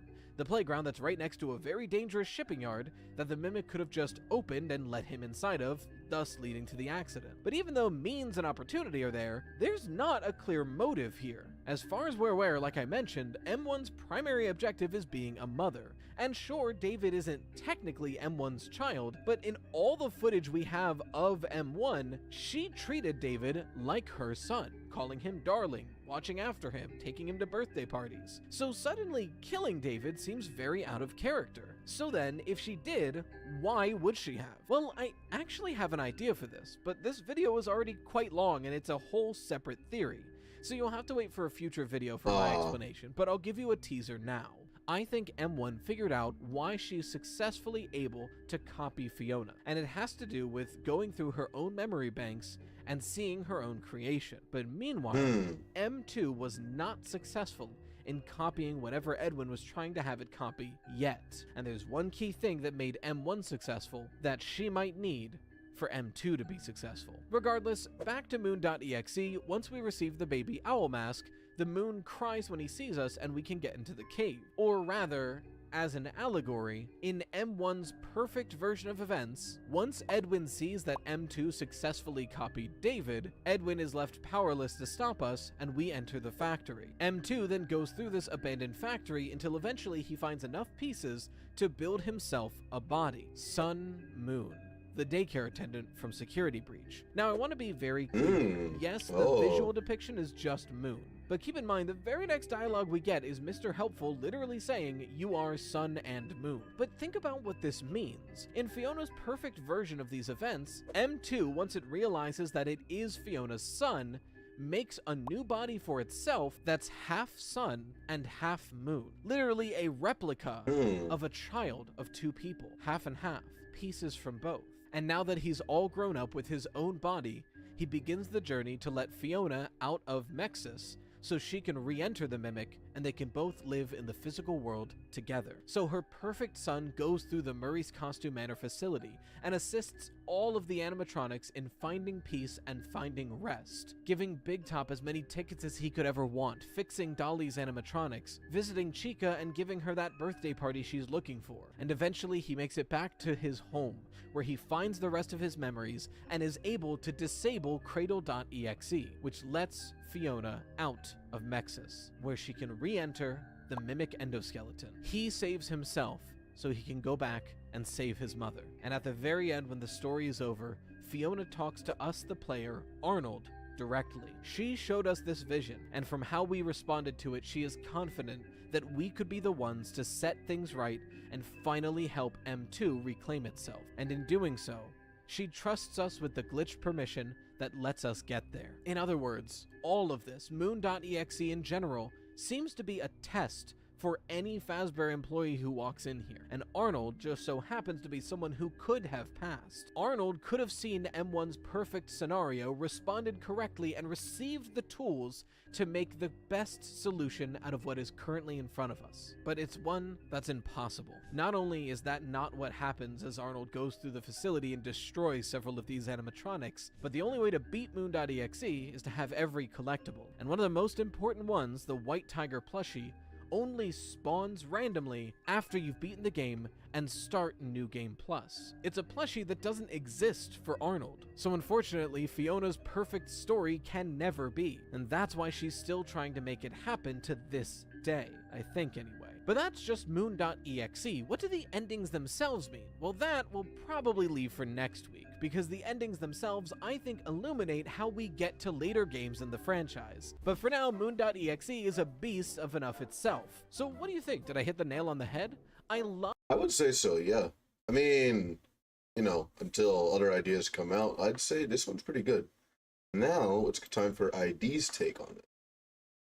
Secret of the Mimic has given us a lot of answers to questions, but it's also opened up a whole bunch of new ones. From what William Afton and Henry Emily actually contributed to the franchise, to why the FNAF 3 map is in the prototype FNAF 1 location, there are a lot of questions to answer and new evidence to consider. That being said, the Mimic itself, or rather mimics, raise a lot of questions in their own right, such as how did the Mimic we face in the game end up becoming a thing when it seems like Edwin decided to stop trying to make it? What do the reveals about mixes mean for what we see in Ruin? And what is Moon.exe actually trying to say? Well, stay tuned and consider subscribing, because I don't think the answers are quite what they seem, and I'm going to explain why. But first, since answering these questions relies on a lot of context that can take some work to sort through and find, I'm going to give a quick summary of the game's story and the missable lore stuff so we're all on the same page. We play as Arnold, a Fazbear Entertainment technician who hasn't slept in a day and a half and is sent to Murray's Costume Manor to get the technology Fazbear Entertainment contracted the now absent owner Edwin Murray to make. Upon arriving, Arnold is informed that there's this funky endoskeleton with murderous tendencies that Fazbear wants the blueprints for, because of course they do, and said blueprints can only be accessed by getting into Edwin's stuff with a device called the Data Diver, though it needs executive permissions in order to do so. As such, the dispatch guy tells Arnold to try not to die and gives directions on where to go and what to do to upgrade the Data Diver he was sent in with. Sure, there's that one point after Mimic as Jackie chases Arnold, where Dispatch's transmissions get all staticky and he starts sounding weirdly considerate in tone, even if his words aren't, but surely that doesn't mean anything, right? Arnold doesn't seem to think so, at least, and he just keeps doing what he's asked in order to try and get out of the death trap of a building. As he goes, though, there are a few important things the player can find. Some of these are various mailboxes and recordings around the building with messages that explain the game's backstory and how it's different from what we were shown in the Tales from the Pizzaplex books. From them, we find out that rather than Edwin creating Murray's Costume Manor, it was actually his father's company, where Edwin and his eventual wife Fiona worked. Edwin ended up inheriting it after his dad passed away, and Fiona's encouragement inspired Edwin to try and rebrand the company from just making costumes and characters and such to making the products of Edwin's inventing hobby into actual company products. And it went pretty well at first, though one recording is of Fiona telling Edwin that he was trying to do too much at once and it was causing issues for the employees. However, MCM still made costumes and characters and stuff for companies, including but not limited to Fazbear Entertainment. Additionally, it seems like Edwin was acquainted with and even on friendly terms with Henry, Emily, and William Afton, who hired him to help them with a special project to help them create animatronics for the upcoming Freddy Fazbear's pizza chain. Meanwhile, Edwin and Fiona had gotten married and had a son named David. Unfortunately, Fiona died at an event MCM helped with called Fall Fest, and Edwin was left alone to continue raising their 2-year-old son. But he already hadn't been spending much time with David since he was working on projects for MCM all the time, so he introduced the Mimic animatronic called M1 to be David's babysitter.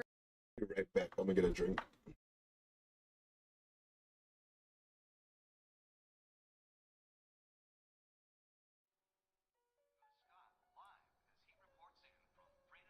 Gigi, I've decided not to leave this town. Maybe I can stay and find some other nice people who will like me and accept me for who I am.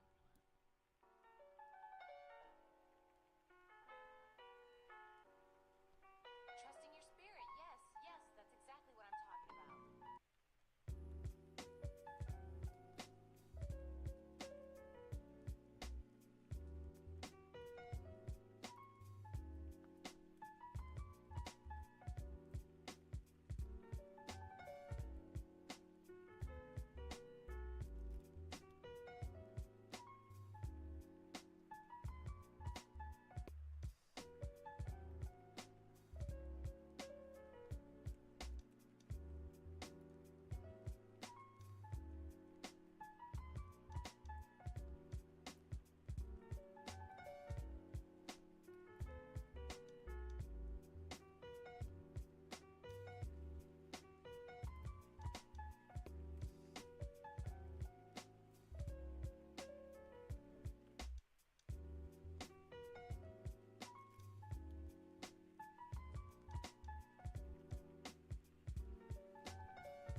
And help out around the house. Though when David said that the endoskeleton looked scary, Edwin reassured him that it wouldn't always look like that because it can fit into any costume that they had. But as it would turn out, M1 did continue to look like a creepy endoskeleton because it ended up taking on the deceased Fiona's identity, presumably after the events of one tape where Edwin hears Fiona's voice over a radio frequency, and she appears in her full endoskeleton glory in both the drawings of her David ended up doing and in the family home videos. And while she did take on Fiona's identity, I'm just going to keep calling her M1 for the sake of clarity. Anyway, Edwin was wholeheartedly wholeheartedly invested in M1 being Fiona up until sometime after tragedy struck a second time and David died the day of his 5th birthday party. Despite failed attempts, M1 encouraged Edwin to remake their son like he did with her, and Edwin had the crisis realization that the recreation wouldn't be the son that he should have been spending time with, and he tells her that she isn't the real Fiona despite her protests, as well as that he shouldn't have let a robot raise his kid for him, and that he never wants to hear or think about her ever again. That being said, M2 came into being at some point made from a copy of M1's program and ended up imitating David. Edwin was not happy about this and attacked M2. This action would have consequences. On the company side of things, while his inventions were doing well initially, malfunctions that were sometimes pretty dangerous ended up with a lot of them getting returned, and Edwin was not doing a great job of keeping his employees happy, especially since he was getting pretty not so passive-aggressive thanks to some of the employees stealing and selling off his work and leaking the existence of M2, presumably to Fazbear Entertainment, who wanted it, though Edwin says he hadn't figured out how to recreate M2 or why it worked in the first place. Anyway, this employee unhappiness made for the perfect opportunity for William to go, you know what, let's make this dude to life.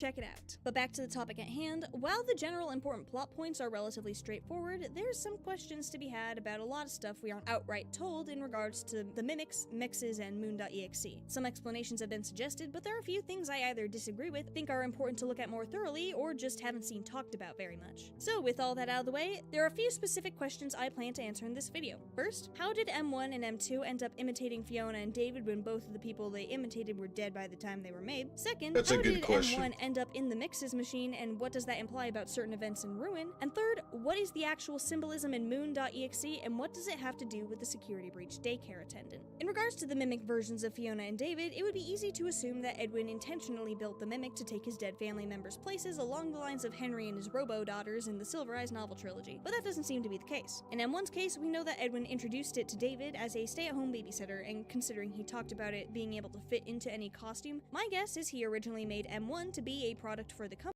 My guess is that, so for M2, we know that he has agony, which it's a form of possession in a way. But M1, I think it was just really well programmed.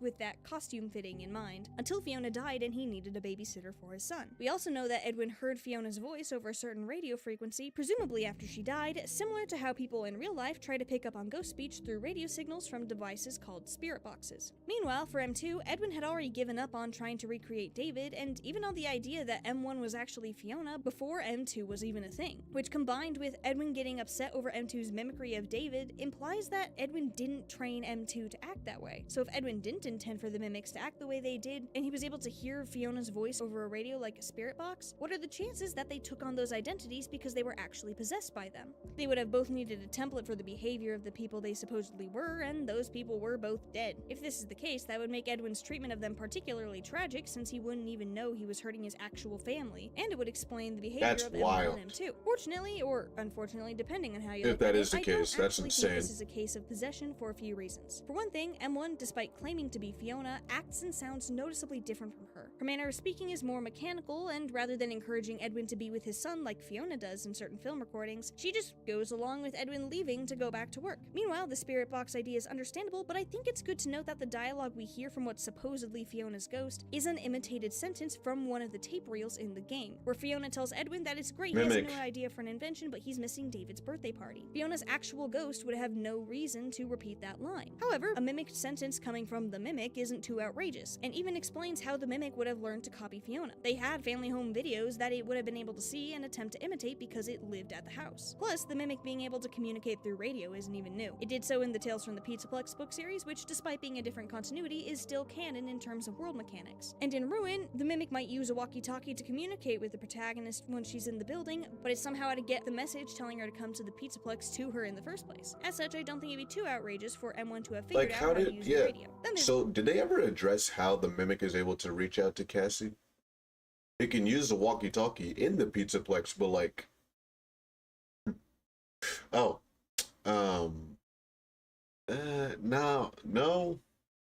I don't think they like ever addressed that. But it is important in my opinion, because that's an insane ability to have. Unless he did ask Cassie to get, he could have. I don't know. The fact that Fiona died at Fall Fest, so I'm not entirely sure how her spirit would have ended up back at MCM or her home, considering to go to Fall Fest she had to be gone for a week. Of course, not having Fiona's literal spirit doesn't necessarily negate any supernatural influence. While Edwin might not have intentionally made Robo family members like Novel Henry, the parallels are still there, and it's a pretty major detail in the novel. One, she doesn't get infected until the chip isn't like injected into her or whatever.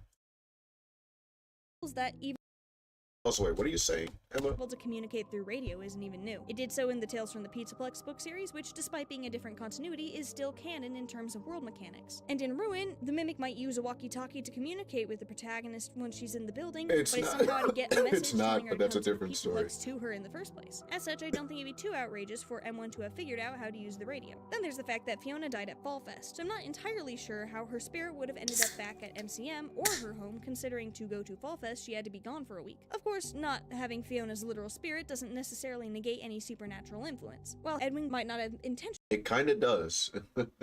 Unless Agony's involved, so you gotta pick one. made Robo family members like Novel Henry, the parallels are still there, and it's a pretty major detail in the novels that even though Henry's daughter's spirit was out of the picture, Henry's emotions and memory were essentially able to infuse an artificial spirit into his daughter's doll and artificial robot bodies due to the way powerful emotions and memories linger in the world in the FNAF universe. And one was around the house, and as such would have been around David and Edwin's grief over Fiona being dead. So that could have rubbed off on her and helped her along in taking on the Fiona persona, especially once Edwin realized. Meanwhile, M2 was made from a copy of M1's program. And while M2 never really knew David, M1 not only was probably more familiar with David than his own father, but she desperately wanted her child back. That desire could have been imprinted into M2 as a copy. I think that desire is what Moon.exe is. Pretty simple. Moon.exe is simple, right? Nope. Moon.exe is simple. Sun is Fiona, Moon is Edwin, and the Owl is David. She wants Fiona, or F10, N4, Leet Speech, M1, whatever the fuck you want to call her. I'm going to call her Fiona. She wants her son back in Mimic 2, but Edwin won't fix it. That's what she wants. It's pretty simple. It's not that hard. Leading to Everyone's like, I solved Moon.exe. I just solved it in 30 seconds. In real time. Like, it imitating what M1 remembered of David in addition to any potential recordings of David it may have stumbled across. All of this could be related to why Edwin was unable to replicate his initial success with the Mimic, yet still ended up with M2. M1 was the product of specific circumstances and you made a 26-minute video on this. I solved it in 26 seconds. Emotions that led to her mind being what it was, but when Edwin was actively trying to create David up until he quit, those circumstances weren't there, and he only found any degree of success again by copying M1's original program, moving M1's mind elsewhere, and starting over with M2 in M1's original body. There is the line about M2 finishing its What? there, and he only found any degree of success again by copying M1's original program, moving M1's mind elsewhere, and starting over with M2 in M1's original body. No, it's M2 in M2's body. There's two mimics. Is the line about M2 finishing its legs, which some have taken to mean M2 was a version of M1 originally built without legs. But considering the next line is Edwin apologizing and saying he was always going to fix M2, I think it's more likely that M2 had to finish its legs because it had to fix them after Edwin broke them. After all, M1 and M2 do look the same, and Edwin says he didn't— Oh, really? M1 and M2 look the same? Really? It's almost like they're— never mind. know why it worked the first time in one of the tapes talking about M2 not being ready for other people yet, which implies he only ever— Oh yeah, with this, by the way, he's taking the data diver to get the schematics to build David. actually made one Mimic, and just ended up with the— I feel like that's fairly obvious, no?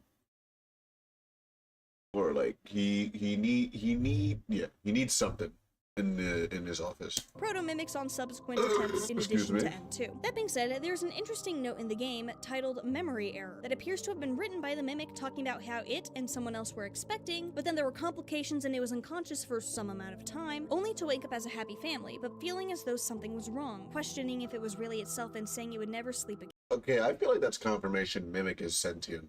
How can it feel something is wrong? What's wrong without sentience or sapience? Again, this could be an indication of Fiona haunting M1 and feeling off because she's no longer in her own body. However, the mention of expecting, especially for a couple, typically implies expecting the birth of a child, something that complications do sometimes go along with. If this was supposed to be a note written by Fiona as the Mimic, why the mention of expecting when David was 2 years old when she died? Unless she happened to get pregnant again. Which we have no indication of, or Fiona just lost those 2 years worth of memory, that wouldn't make much sense. But while Fiona might not have been expecting again, we do know that, in a sense, M1 was. Oh, come on. Okay, come on. M1 was expecting her son to get recreated, M2, and there were certainly complications in the sense that Edwin failed a lot and eventually gave up. Then Edwin presumably kicked M1 out of the Mimic Endo, put her in the computer, and copied her program to create M2, which could account for the unconsciousness for an indeterminate time and how when she woke up, they were all there. The issue is, M1 couldn't have written this note if she was removed from what became M2's body. Unless Edwin put her in a different body that kept her mobile, she was presumably stuck in a computer, unable to write by hand. So wouldn't this have to be from before M2 was created? Well, I don't think that's the case because I think... See? So wouldn't this have to be from before M2 was created? Well, I don't think that's the case because I think this note wasn't written by M1. I think it was written by M2. After all, M2 was made from M1, who believed she was Fiona. So it makes sense that it would have memories or code mimicry of being the Fiona of the family in the early days of its existence before... Yeah, but the code, I don't think the code has been shown to linger the same way Soul does in shifting memory. to copy David and eventually Edwin. So I don't know if it's analogous. Could account for the time it took to remove and then copy-paste M1's program, and then noticing something was different and questioning if it was really itself could connect to the fact that, despite being a copy of M1, M2 isn't her, and eventually began to imitate David. Then Edwin attacked it, potentially infusing it with his rage similar to when he attacked the Mimic in the books, and M2 switched from not similar to, he did.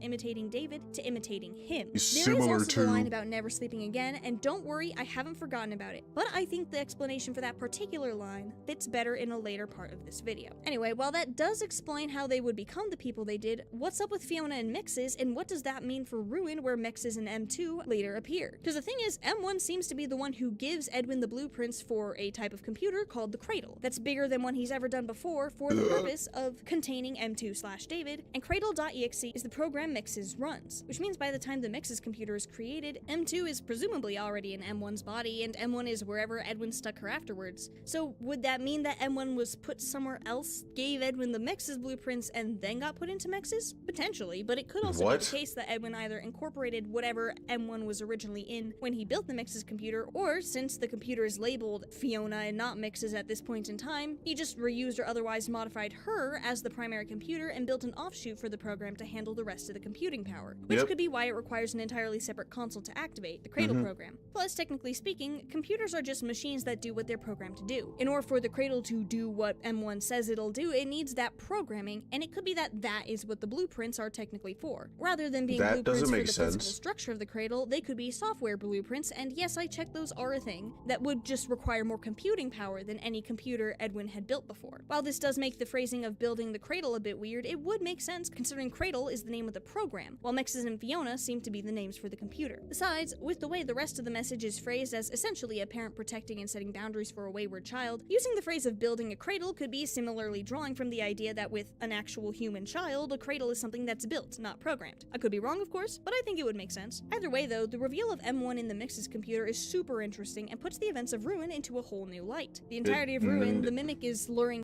programmed. I could be wrong, of course, but I think it would make sense. Either way, though, the reveal of M1 in the Mixes computer is super interesting and puts the events of Ruin into a it's really not. It's really not. It's no.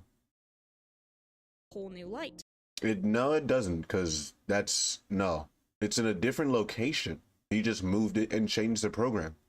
The entirety of Ruin, the Mimic is luring Cassie into deactivating security nodes that look like the Mixes entity, while the entity is desperately trying to get Cassie to stop. In a way, the game is essentially a rebellious kid trying to get their mom off their back to go commit crime. That is, of course, assuming that Mixes... Okay, that's funny. That's funny. That's funny. That's funny.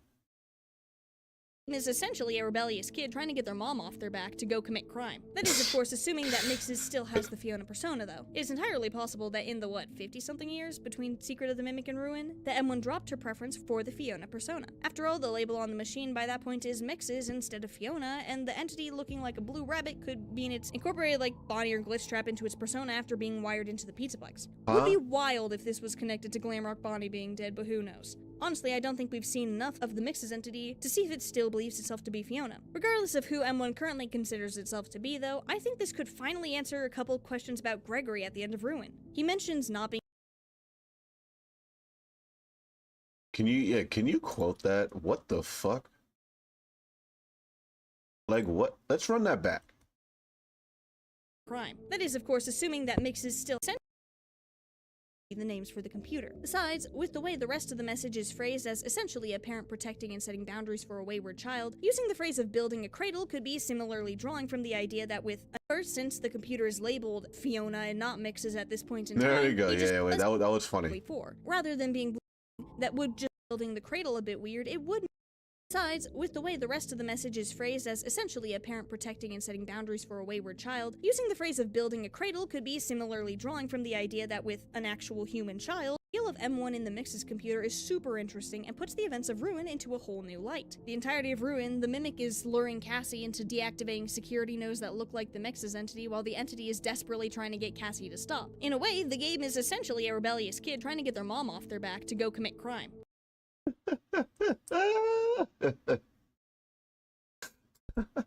That's funny. That is, of course, assuming that Mixes still has the Fiona persona, though. It is entirely possible that in the, 50-something years between Secret of the Mimic and Ruin, that M1 dropped her preference for the Fiona persona. After all, the label on the machine by that point is Mixes instead of Fiona, and the entity looking like a blue rabbit could mean it's incorporated like Bonnie or Glitchtrap into its— What did she just say there? Wait, what? Instead of Fiona, and the entity looking like a blue rabbit could mean it's incorporated like Bonnie or Glitchtrap. What? Could what? Instead of Fiona, and the entity looking like a blue rabbit could mean it's incorporated like Bonnie or Glitchtrap into his persona after being wired into the Pizzaplex. Would be— What just happened? Did you have a stroke? What just happened? It could mean it's incorporated like Bonnie or Glitch— Okay, that's either an editing mistake or you had a stroke. Me, what? Mixes instead of Fiona, and the entity looking like a blue rabbit could mean it's incorporated like Bonnie— Oh, could mean it's. Okay. I was like, what? Or Glitchtrap into its persona after being wired— Could be it. You know what happened? She had a like a mucus block in the throat. That happens to me all the time. I'll be like,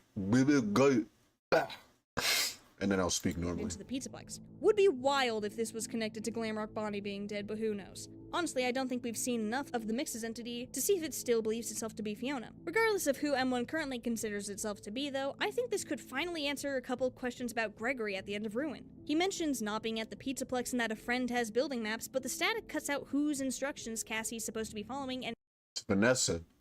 Gregory's voice is the one that continues with the directions. Then over the elevator intercom, Gregory talks about how the Mimic has been trapped down here as though he's nearby, with the Mix's security system being intended— Yeah, why did he say here like he's nearby? To keep it hidden until Cassie shut down the security. And then he suddenly decides to drop the elevator with Cassie inside after a weird noise from the intercom, despite saving her from the Mimic in the first place. With what we now know about M1's connections to Mixes, and how she was actually dispatched in secret of the— Shouldn't he say that thing's been trapped down there a really long time? The Mimic for most of the game, seemingly after a weird bit of static, I think that can explain some of Gregory's behavior and dialogue. Assuming we are ever speaking to Gregory and it wasn't just M1 pretending to be him the entire time, Gregory saying his friend has the maps probably isn't him talking about Glamrock Freddy or Vanessa, but M1, who we know can function with— Whoa, what? we are ever speaking to Gregory and it wasn't just M1 pretending to be him the entire time, Gregory saying his friend has the maps probably isn't him talking about Glamrock Freddy or Vanessa, but M1, who we— How could that be M1? know can function without the Mix's security system active based on Secret of the Mimic, and who we know Yeah, but bro, this is 50 years later. There's a chance that Mimic M1's not even active. And what do you mean his friend is what? His friend's obviously Vanessa. Gregory had the chance to be aware of because his backpack is hanging out in the same room as her computer. The instructions we follow could then be M1's in Gregory's voice after the static, and then in the elevator the M1 learned from M1 with M1 being the one to drop the elevator to keep M2 contained, or M1 explaining everything with Gregory being the one to drop the elevator. The main thing keeping me from saying for sure that M1 is the one to drop the elevator is the fact that Gregory says that the Mimic is down here. You know, I've been asked to do a series like that before. I don't know. It's possible. Hey, if it's demanded enough, sure. But as though he's present, though this could be explained by Gregory being I don't know. somewhere I have in better the tunnel things to system, do. but not counting that as the pizza. I could. Box. Or maybe we were just never actually talking. The main thing keeping me from saying for sure that M1 is the one to drop the elevator is the fact that Gregory says that the Mimic is down here as though he's present, though this could be explained by Gregory being somewhere in the tunnel system, but not counting that as the Pizzaplex. Or maybe we were just never actually talking to Gregory, who knows? Either way, it would certainly help explain what the heck was actually going on there, considering Gregory and Cassie are supposed to be besties. But on the topic of security— they are. Are they not? Where are they not? Like, did you get any contrary implication? Security breach and explaining things, let's talk about Moon.exe and the relevance of Security Breach's daycare attendant to this game. Moon.exe Eclipse is David.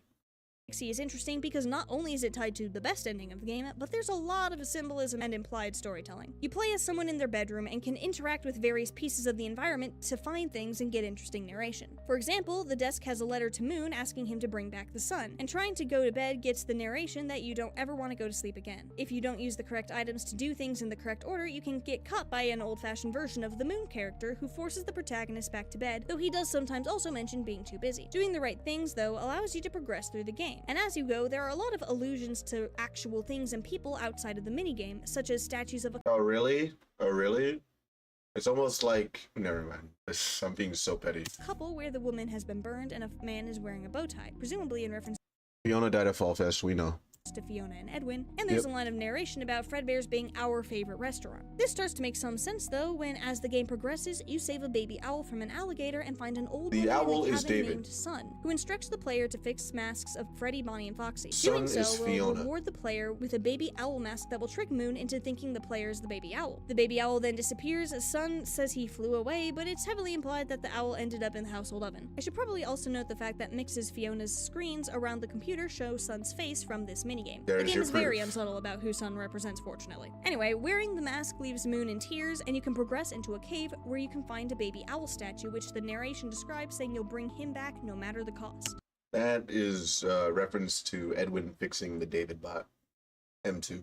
Eventually, you find and rebuild a statue of what looks to be the daycare attendant Moon from Security Breach, and Moon is, I quote, reborn. The game setting switches to Murray's costume manor where you encounter and help various characters from Secret of the Mimic, with one particularly notable instance of the digital version of the character Big Top taking a ticket from the player, which exists in the minigame thanks to a Fall Fest ticket book collectible, and saying that the ticket is associated with where the sun left. Eventually, you end up in a There you child's go. bedroom with 3 chests. Some of the collectibles were David's birthday gifts, and putting the correct gift in the correct box unlocks the closet door where there's a final upgrade station for the data diver. Completing the upgrade, the player is greeted by Sun, who acknowledges you finding her presence and completing her tasks, and gives you the glitched permission. While some things, such as Sun being Fiona/M1 and the baby owl presumably being David, are pretty It is cut and dry, David. other things either aren't or have commonly held explanations that I don't think really work. Most Do you not think Moon is Edwin? What are you talking about? What do you mean? And then David becomes Eclipse, half sun, half moon, the child of 2 parents. Come on. This is basic, this is basic shit. in regards to the identities of Moon and the character we play as. Take Moon for example. Moon cries sing the baby owl mask, which allows the player to go into the cave, and the lines about how he's too busy are pretty reminiscent of Edwin and his relationship with David. There you go. Like, what? Bro, you could. I'm gonna come to these conclusions for you. And calls back to M2 causing Edwin emotional distress by pretending to be his son, and the time M2 she might have been sick during this video. That's the 4th, that I've caught.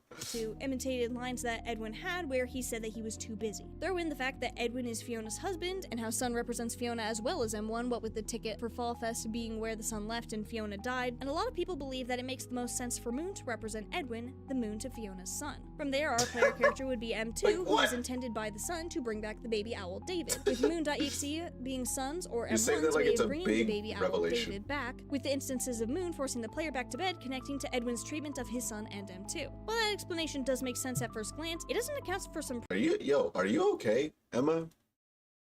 to Edwin's treatment of his son and M2. While that explanation does Are you okay? Are you good? make sense at first glance, it doesn't account for some pretty important information I just heard her hit the specifically in mic, regards too. to Sun and Moon. For one thing, rebuilding the Moon statue gives us the narration of Moon being reborn, and while that could be in reference to the version of Moon in Security Breach being a reborn version of like a weird moon man in the basement who I've been avoiding talking about until now, it doesn't make sense to me for the Moon to represent just Edwin, since we don't really have Why not? a situation where Edwin doesn't make sense to me for the Moon to represent just Edwin, since we don't really have a situation where Edwin was reborn. On top So? Well, I can argue that he was reborn, whatever that means, in the storyteller. So that answers that question. you read the Storyteller, you know exactly what I'm talking about. He was definitely reborn in that story.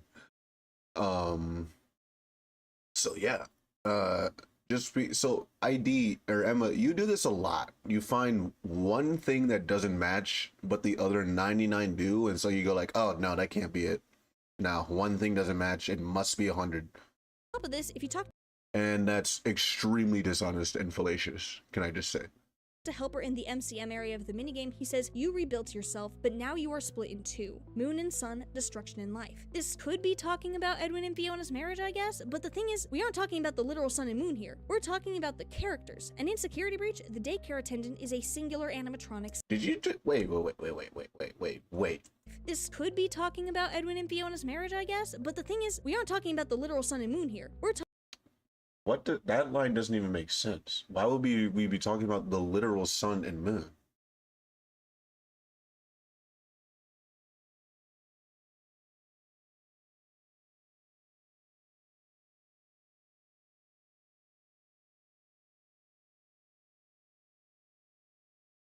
talking about the characters. And in Security Breach, the daycare Silverized Kids is the DCI. split into two primary That's a fun entities, Sun and Moon, who in Ruin, we can merge back into a singular entity, Eclipse. Meanwhile, the Moon and Moon.exe may act like Edwin, but you know who acts like Edwin sometimes and was reborn and rebuilt? M2, who was created from the same M2 does not act like, actually no, it does.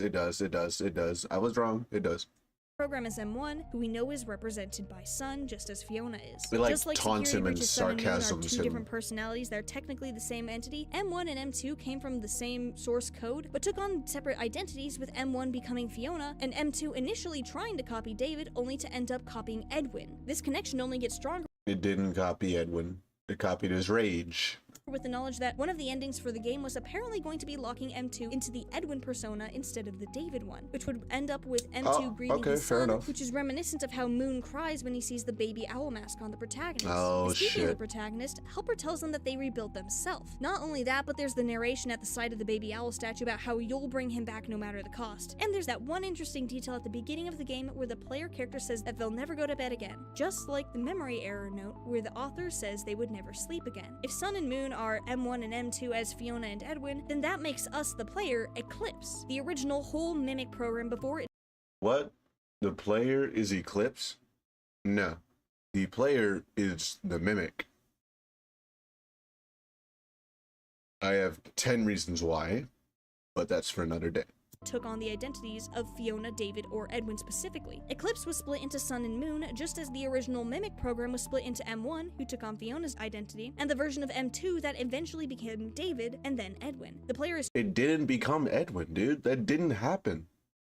It was Mimic. It was being sarcastic during his death. That doesn't mean. I don't know. Where'd you get that point from? Will never go to bed again, just like the memory error note where the author says they would never sleep again. If Sun and Moon are M1 and M2 as Fiona and Edwin, then that makes us, the player, Eclipse, the original— What? Where's that logic? Let's run through that again. Bed again, just like the memory error note. M2 grieving his son, which is reminiscent of how Moon cries when he sees the baby owl mask on the protagonist. And speaking of the protagonist, Helper tells them that they rebuilt themselves. Not only that, but there's the narration at the side of the baby owl statue about how you'll bring him back no matter the cost. And there's that one interesting detail at the beginning of the game where the player character says that they'll never go to bed again, just like the memory error note where the author says they would never sleep again. If Sun and Moon are M1 and M2 as Fiona and Edwin, then that makes us, the player, Eclipse, the original—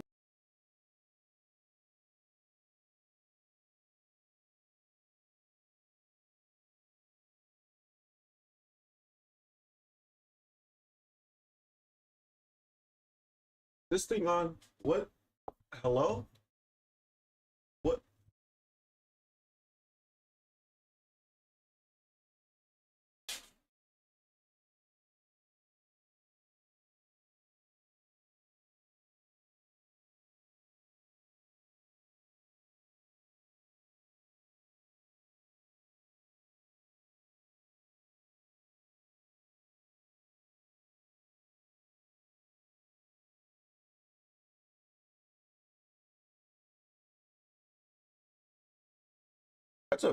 That's quite the conclusion you came to, I gotta say.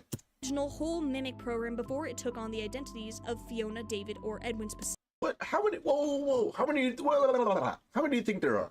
They'll never go to bed again, just like the memory error note where the author says they would never sleep again. If Sun and Moon are M1 and M2 as Fiona and Edwin, then dude, M2's not Edwin. It's David. That makes us, the player, Eclipse.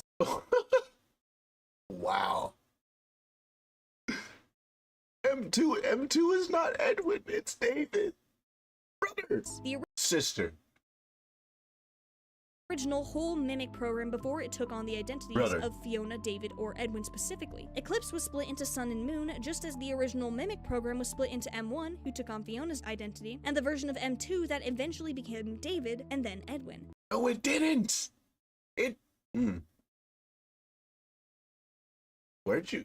What? The player is told will bring back the owl no matter the cost, and the M1 copy that became M2 did just that. But the cost was high, and in the process, it deviated from its existence as a copy of M1 and became the Moon, the destruction to Sun's life. With how Sun at the end gives the player the glitched permission and congratulates him on completing her tasks and finding the gifts, it seems like Moon.exe is potentially M1's way of putting Arnold into the mimic's shoes to get him to understand their situation. And what?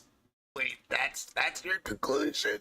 Permission and congratulates him on completing her tasks and cost, and the M1 copy that became M2 did just that. But the cost was high, and in the process, it deviated from its existence as a copy of M1 and became the Moon, the destruction to Sun's life. With how Sun at the end gives the player the glitched permission and congratulates him on completing her tasks and finding the gifts, it seems like Moon.exe is potentially M1's way of putting Arnold into the mimic's shoes to get him to understand their situation. And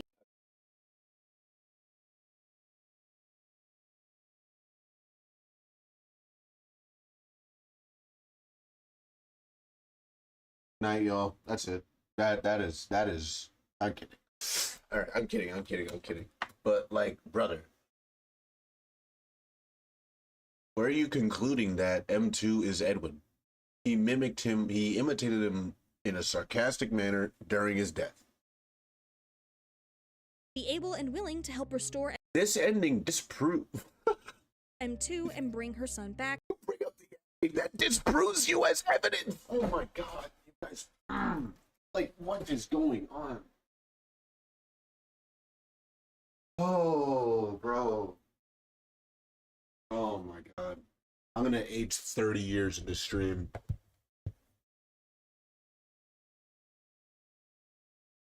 What are you talking about? Like, what? ID.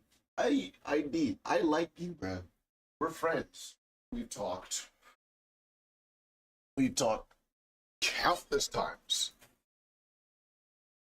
You, bro, you were so on point with your Midnight Motorist theory, and then you do this. Like, what is that? And also, you bring up the ending that disproves your point as evident. Never mind. Just like she wanted. But at the end of the day, these are just willing to help restore M2 and bring her son back, just like she wanted. But at the end of the day, these are just my theories. If you think I missed something, make sure to let me know in the comments. Sure, so gladly. In fact, I'll let you know in the DMs. Even better. You have to go to your comments. I'm going to your comments. All right, next one. RyeToast. My work is easy. No, I don't care. RyeToast, everything we know about the Mimic. It's been out for about 2 weeks, and it's still shrouded in a veil of mystery. Frankly, I think okay. Cross my heart, and let's just... will be for a long time. We finally got a FNAF game that is filled with so much information that's useful, but not necessarily direct, so there's still plenty of implications. What part is not direct?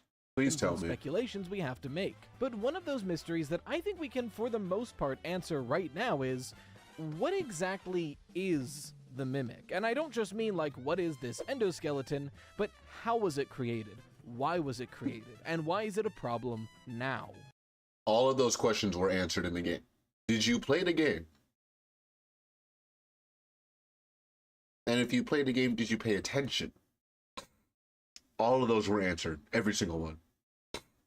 Because before Secret of the Mimic, we all understood that the Mimic was an endoskeleton that could fit into any costume and replicate personalities. But now there's things like M1 versus M2, a shared endoskeleton, cradle— It's not... I'm gonna cry.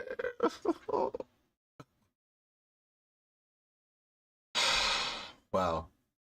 .exe. So what do all of these details mean for the Mimic and its creation? Well, Slices, put on your aprons and let's bake ourselves a theory. It would probably make the most sense if we start with the direct information we get from the game. So what does Secret of the Mimic tell us about the Mimic? Well, we mainly get technicals. We know that the Mimic is something of two parts, the physical hardware and the digital software. The hardware is the endoskeleton we see in-game. This thing, which from some sources seems to be made out of tungsten. That tungsten, which explains why it's so nearly indestructible and so— Okay, that would explain how it can one-handed push a forklift across the room in Ruin. Just keep that in mind. That's what it did. Oh, and it effortlessly crushed a metal bar. Rusted metal bar. ridiculously strong, but it's designed in a way that can grow and shrink to fit in any costume. It one-handed pushed an entire forklift across the room. Across the room. See it in the with one hand. Flashback tapes, we see it in game, and we see it in the secret ending getting small to represent David. That aspect of the Mimic is one of its best assets, and it's probably why it was eventually going to be used by Fazbear. That's an incredibly useful thing for an endoskeleton to be able to do. But that is just the physical aspect of the Mimic. The real danger here is that the Mimic is also powered by an incredibly sophisticated program, one that can seemingly replicate any personality it's given enough information on. And this program can give itself information with the things it observes around it. And that's, unfortunately, all the non-speculation, non-implication information we have about the Mimic. There's some other direct information which we'll bring up as we go, but we're already going to have to start speculating. It's confirmed to be Glitch Trap. How is it confirmed? Easy. In Help Wanted, the intro game for Glitch Trap, he mimics Tape Girl's lines. In Help Wanted 2, Helpy is Glitch Trap. Sorry, in Help Wanted 2, Glitch Trap is Helpy, and we know from Ruin that Helpy is the Mimic. So if Glitch Trap is Helpy, and Helpy is the Mimic, then Glitch Trap is the Mimic. In that same game, we get an ending where Glitch Trap recreates Burn Trap's animation. And then in Secret of the Mimic, the bad ending plays out exactly identical to Pizza Party. Ladies and gentlemen, if you don't believe Glitch Mimic now, then you're basically a flat earther. Speculating to fill some gaps here. Warning ahead. Now, it seems like the Mimic itself was created primarily to entertain and watch over David while Edwin got work done, and it wasn't until later that he saw the economic potential in selling it. Edwin introduces David to the Mimic as M1, the first iteration of the Mimic. And David seems pretty apprehensive at first, but Edwin explains that this robot will be able to wear any silly costume that David wants, be a babysitter, a part of the family, something to help the house run after the death of Fiona. But that's not where it stays in its role or even in David's mind. In the birthday tapes we get in the manor at the end of the game, it seems like M1 eventually replaced the role of Fiona, speaking like Fiona, being called Fiona, and taking care of David, calling him darling and the like. Just listen to the difference in how Edwin refers to the Mimic in its first audio log. David, I want to introduce you to someone. This is M1. Mimic 1?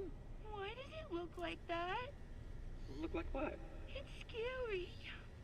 Oh, it's an endoskeleton. It won't always look like this. Okay, so wait, this thing's endoskeleton is 2 words and then it's like 1 word. Endo. See, and endo is a prefix. It'll wear fun costumes. Versus a birthday tape several years later. This is great. He's gonna love it. White. Fiona, did you make this? I baked it myself for David's special day. At some point, the Mimic stopped being That was my M1 reaction and too. started being Fiona. So what changed here? Well, I think it has to do with training data specifically, but there seems to be a cause for that, and we find it in the Tiger Rock basement, this dark maze-like section that everyone was terrified of, including myself. Oh, Lord. Okay.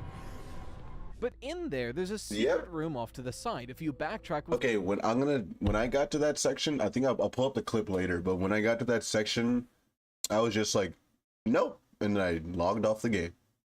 Exactly what I did. I was like, nope, we're good. That's enough of that. And I quit the game.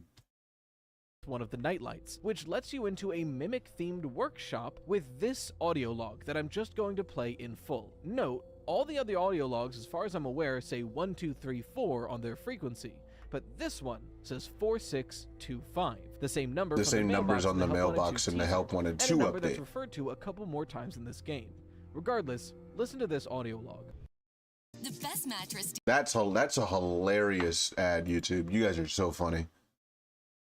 Mimic-themed workshop with this audio log that I'm just going to play in full. Note, all the other audio logs, as far as I'm aware, say 1, 2, 3, 4 on their frequency, but this one says 4625, the same number from the mailbox in the Help Wanted 2 teaser, and a number that's referred to a couple more times in this game.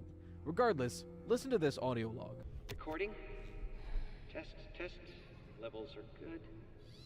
This is where I heard it. It's her. Oh, ghost. He's saying she's a ghost and she's possessed. Or it's possessed. Wait, what? Frequency to 4625. Oh, so that's what it meant. It was frequency for contacting a ghost. Hello? Hello? Is anyone there? Over. Yeah, spirit box. Say something. It's me, Edwin. Over. I heard a child's laughter.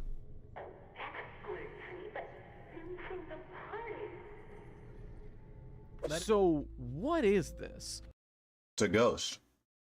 Keep in mind, this side room, while very, very hidden away, has no collectibles. The only purpose for this side room is this optional audio log, which doesn't lock any endings behind it, and the surrounding environmental-based lore. So whatever this audio tape is trying to tell us, Scott and Steelwool thought it was important enough to give it its own room, but hide it away so it's just as secret. So what are we hearing in this audio log? Well, to me, it seems like Edwin is doing something known as a spirit box, or a ghost box. Traditionally, these are radios with unsecured connections, and the idea is if there is a spirit or ghost in the room you are in, those spirits can manipulate the frequencies the radio is receiving to try to edge words out of the radio. Now, it's important to note here, for the people who believe in spirit boxes or ghost boxes, nobody believes that the ghost is directly talking through the box. That's not the ghost's voice. The belief is that the ghost is manipulating the frequencies already being received into the radio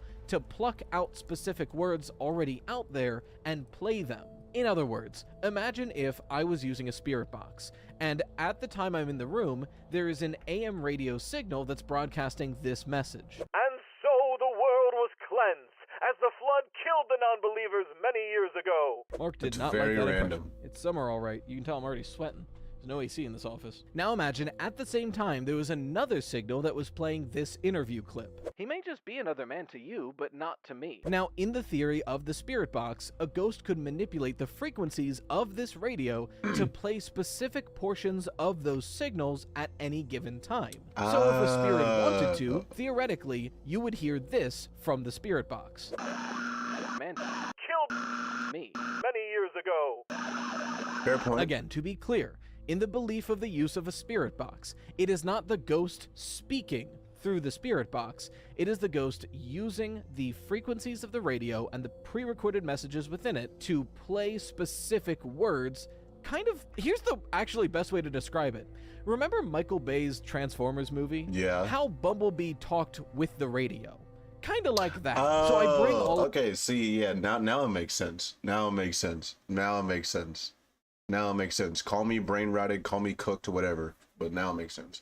this up because Edwin is doing a sort of spirit box in this basement with his audio log radios. And the audio that gets played through is Fiona's voice, but it is a previously recorded snippet on one of the videos. of Fiona's voice. She says this exact line in one of the birthday tapes. Some people have pointed this out to discredit the idea that a ghost is involved at all. And while it just proves that there can mimic stuff. Still very well might not be a ghost, I bring all of this up to point out that this is the way that a spirit box would work, being manipulated to play audio that already exists in the world. So what is— Except the issue with your explanation versus this, Tiger Rock is creepy by the way, is that it plays the message back verbatim, not clips. So there's a symmetry breaker. What is this environmental storytelling telling us? Well, this Mimic Workshop is directly attached to the most paranormal feeling room in the entire game, a basement where a dismembered head costume— Dude, what the fuck? Like, what? This section, I hated this section. Room in the entire game, a basement where a dismembered— Like, what is that? Like, what is that? What is that? No animatronic moves like this. Don't say Golden Freddy. Don't you dare. Don't you dare. I can already hear y'all typing in the chat. Golden Freddy. Head costume. Not the same. Costume of a white tiger teleports around, gives us visions, and tries to catch us in the dark. Yo. Of a white tiger teleports around, gives us visions, and— Dude, like, what the fuck? Like, bro, this, I think I almost had nightmares after this section, for real. Head costume of a white tiger teleports around, gives us visions, and tries to catch us in the dark. Regardless of how the mimic works, I think that suit is a ghost. Yo, bro, it's like, bro, you see him in this clip, he's walking back and forth. It's mimicking the tiger plushie, yeah. Catch us in the dark. Regardless of how the mimic works, I think that's— Boom. What? Let's go frame by frame. That thing appeared. Ready? We're gonna go frame by frame. Next frame, next frame, next frame, next frame.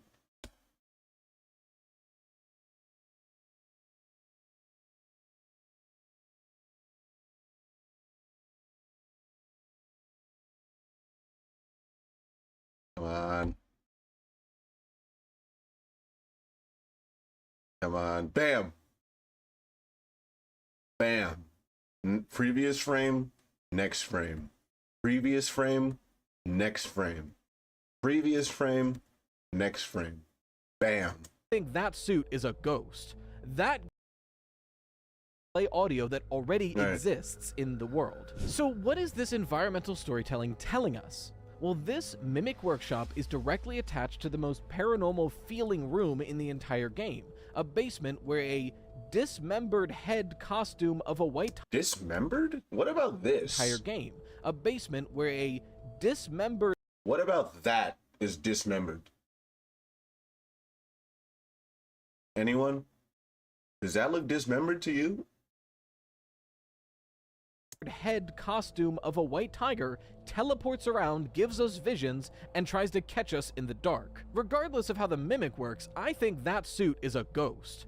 That guy is not real. But I think one interpretation of this workshop with this audio tape being placed next to this room is possibly implying that M1 was possessed by Fiona. What the fuck was that? Did you see it just pop up smiling? Room is possibly implying that M1 was— Look at him in the corner. Wait, look at yeah, look at him in the top right corner. Wait. Watch. She just showed up on the table. M1 was— I don't know why, but I find that funny. Possessed by Fiona. And that's why it was such a perfect recreation. Now, is that the only possibility? I agree with that. No, yeah, I agree that M1 is possessed, because otherwise the accuracy makes either that or Edwin is a literal, like, the smartest of humankind. No, because there's another reason why M1 could work incredibly well, and it's the amount of data that is available to train. If Edwin eventually wanted to turn M1 into Fiona, there's plenty of data to study for M1. Fiona's voice is recorded and replayable throughout the entire environment. Not only through Mrs. Helpful, but through audio logs and birthday tapes, there is so much information for the Mimic to learn Fiona. So even if M1 isn't possessed by Fiona, I think this audio tape is telling us that Edwin thought she was. And that might be why in Edwin's mind, M1 is so successful. Meanwhile, it could just be the amount of data that M1 has to learn about Fiona. Okay, to see, that's a fair point. I like when people do this. So if that's why M1 when they counteract their own point, because it's possible for it to be countered. Is so successful into becoming, unless it's my point, obviously, Fiona, why isn't M2? Why was M2 created? And how does M2 eventually end up overtaking the Mimic endoskeleton? Well, for a while, M1 is enough. M1, or eventually at this point F10N4, Fiona and Leetspeak, is able to watch over David and keep him safe while Edwin continues to work for the company. But I believe that at some point Edwin realized how lucrative a Mimic endoskeleton— You know what's funny, actually? So after playing Secret of the Mimic and the F10N4 reveal, I actually like that, so I named my ChatGPT 45A B3.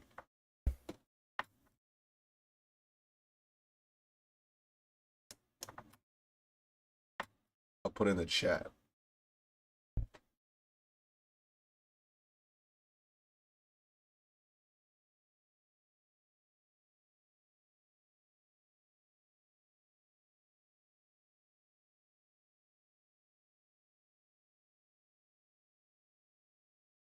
That's the name of my ChatGPT. Skeleton with a version of this program could be for his company. Now, from the audio tapes, Edwin did not mean to disclose the existence of the Mimic to any co-workers or potential buyers yet. We get this audio log saying just that. Project update. I figured it out. There's a leak. A leak. Someone told them about M2. Well, they can't have it. You can't have my shit. Has failed. I don't even know why it worked the first time, but it did. It's just not ready.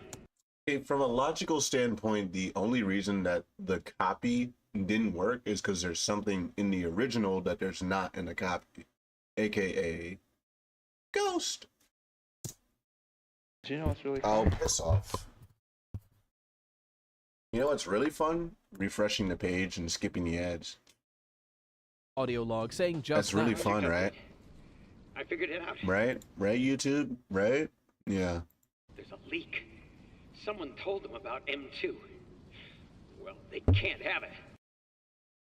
Not only does he describe his confusion on why M2 won't work, and he doesn't even understand why M1 did work in the first place, but he mentions that there was a leak. They're not supposed to know about M2 yet, but specifically because it's not ready, which implies that once M2 was ready, it would be set up for buyers. So M1 is watching over David, while Edwin gets deeper and deeper lost in the creation of trying to make an M2 and failing. Obviously, he can't put M1 up to the market because, one, he can't replicate it, so he could only ever sell one, and at this point, he believes that M1 is possessed by Fiona, so he'd basically be selling his wife, something he would never— That's messed up.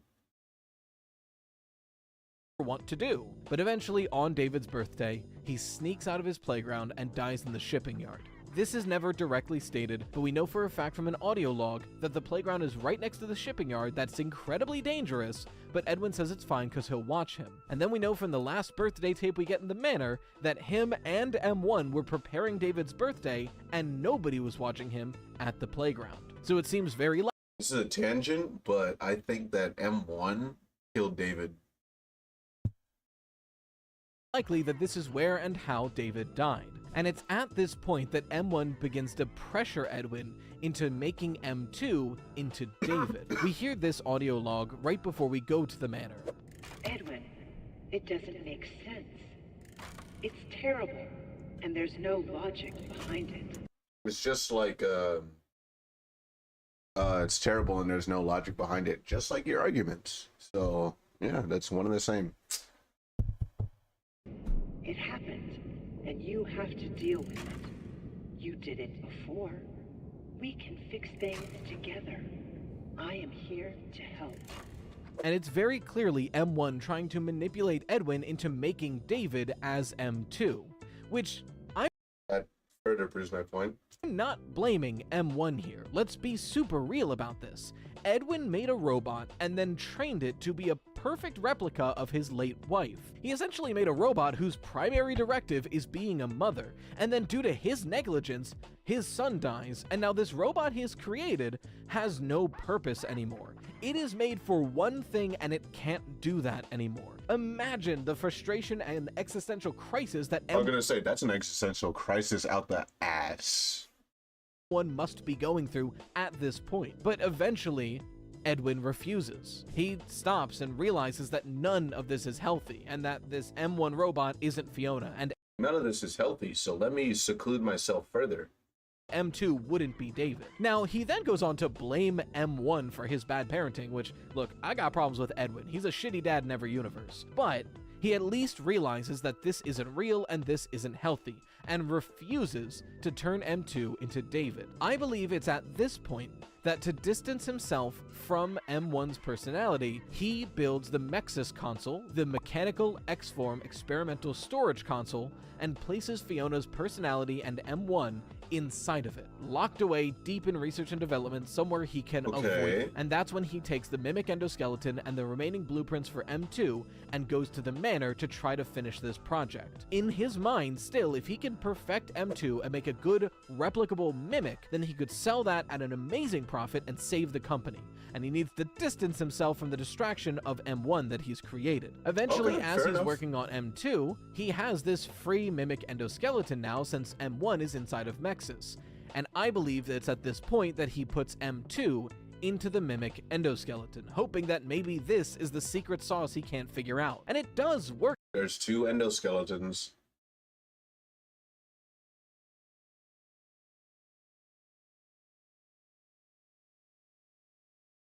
At first, M2 begins to function within the mimic endoskeleton, but to his horror, it already is becoming like David, pretending to be him, holding his plushie and making himself small, and that sends Edwin over the line. Already in grieving with the loss of his wife and his child, seeing this robot he's created, in his eyes, mocking the existence of his son, sends him over the top, and he beats the robot senseless. And look, I hate Edwin. Like, no, he doesn't beat it senseless. He beats the absolute shit out of it, dude. He mangles this thing. Like, bro, he doesn't just beat it, bro, he absolutely trashes it for a lot of what he does. And I think I understand the mindset he would be in to beat this robot in that moment. But you look at me and look at this little baby. I love this dumb idiot. Look at this little baby. Hold on, that's funny. In that moment. But you look at me and look at this little baby. Beat this robot in that moment. But you look at me and look at this little baby. I love this dumb idiot baby. Who the hell could hurt this thing? But in beating M2, he breaks its legs, and suddenly M2 now knows violence and can replicate it. And from then on, M2 begins biting. Look at this little baby. Me, and look at this little baby. That's perfect. I love this dumb idiot baby. Who? I love this dumb idiot baby. I love this dumb idiot baby. He's funny. Got it like this. Who the hell could hurt this thing? But in beating M2, he breaks its legs, and suddenly M2 now knows violence and can replicate it. And from then on, M2 begins biding its time and working on repairing its own legs. Eventually, Edwin's personal workshop explodes. It's unclear if this was Edwin's fault or if M2 did it directly. This audio tape seems to imply M2 did it to him since it was his experiment, but that could have just been a mimicked version of what Edwin said. Regardless, Edwin is trapped in the wreckage and calls M2 to call for help. But M2 says this to him. Daddy's busy, buddy. Why don't you... This is what I was talking about in the ID video. He's being sarcastic when he's mimicking Edwin. He's not Edwin. Go outside and play. Frankly, one of the coldest lines in the entire franchise. I can't imagine the Oh yeah, absolutely. Behind Henry's quote, the darkest pit of hell. catharsis of M2 taking those words and throwing them back at Edwin. But eventually, Edwin dies, Fiona is still trapped in the Mexis console, and now M2 has nothing to hold it back. So whenever Fazbear sends somebody to go collect it, it can do whatever it wants to those employees. So is that everything? Well, not quite. There's still one pretty major question that I think we have to answer in relation to the creation of M2. Something that will color everything we know about the character of the Mimic moving forward. And that has to do with the circumstances of David's death, because it may not have been an accident. Here we go. I know exactly what you're about to say. He agrees. Hey Nebula, I did it. He agrees. He agrees. And I haven't even seen the video yet. Wow. I'm pretty good at this. To access the secret ending of this game, you This is it. This is it.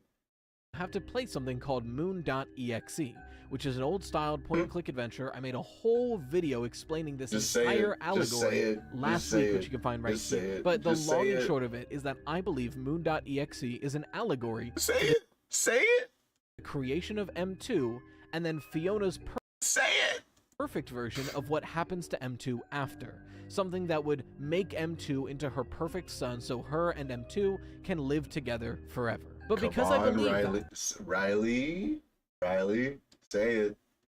I know you want to. This game implies something very interesting about the creation of M2. Early in the game, we are accompanied by a baby owl, which represents David, as it's a baby and you take care of it, you feed it, you play with it. He's gonna bring up the oven scene. But eventually we encounter Sun in an old cabin in the woods. Sun being a representation of Fiona, or specifically M1. And when we do something for M1, eventually she makes us a baby owl mask so we can get past the moon, or Edwin. And that baby owl mask tricks the moon into thinking let me guess, he agrees, doesn't he? We are the baby owl. The baby owl again being David. It's this moment where the Mimic is becoming M2, something that can replicate David. But here's the thing. When you do that, and when she makes the mask for you, the baby owl disappears. And if you ask her where the baby owl went, she smiles and says it flew away, lying to you. Because if you check her stove, there's something now cooking on it that smells like chicken. To make the baby owl mask, Sun kills the baby owl and cooks it. Which, if this allegory is to be taken literally, this game is implying that to make the Mimic into M2, M1 killed David. Rest my case. So good at this, bro.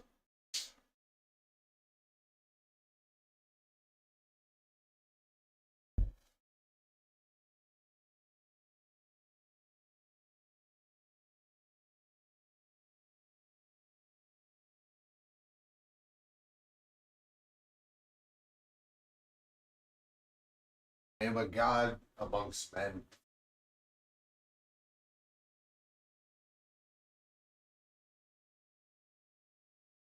Chat, you saw here first. You can clip that.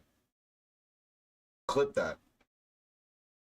And this is something that hasn't made sense to me, because M1 does have means and opportunity. If David was all alone by the playground right next to the shipping yard, in that— And then that line at the end, she says, I miss you, but I miss my child more. She had every reason to do this. That birthday tape, we get a direct line from Edwin saying, go and get David, I left him by the playground. Which is the game telling us M1 was the last one to check on David. All M1 would have to do is open the playground and let David play in the shipping yard. There is a fence there. All M1 has to do is open the gate. And if M1 opened the gate and let David into the shipping yard, he'd get himself killed on an accident, and M1 can just say, I came out and I found him dead. What has happened? So that is a perfect opportunity and means. The thing that doesn't make sense though is the motive. Because don't get me wrong. You don't need a motive. You don't need a motive. You don't need, especially with this, because it's a robot. What the hell? Once David is dead, everything M1 does makes perfect sense. As I've mentioned, she is a mom bot. She is a robot specifically designed to take care of a child. So the moment David is dead, the idea of M1 constantly pressuring— So why do you need a motive for a robot, but not for William, who's a human?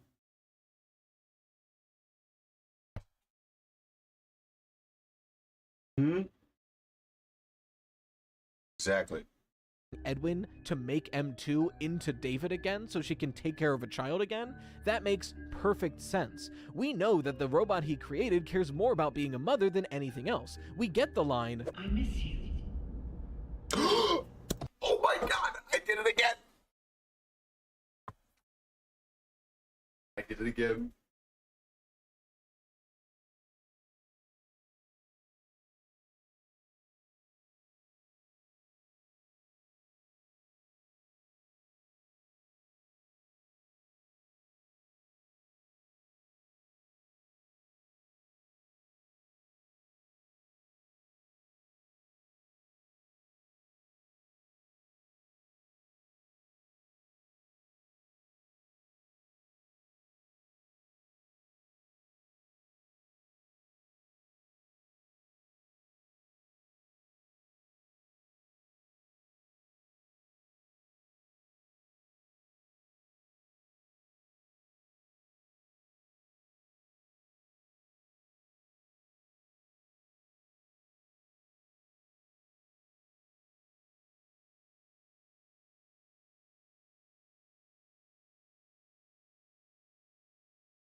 Wow, we're 2 for 2.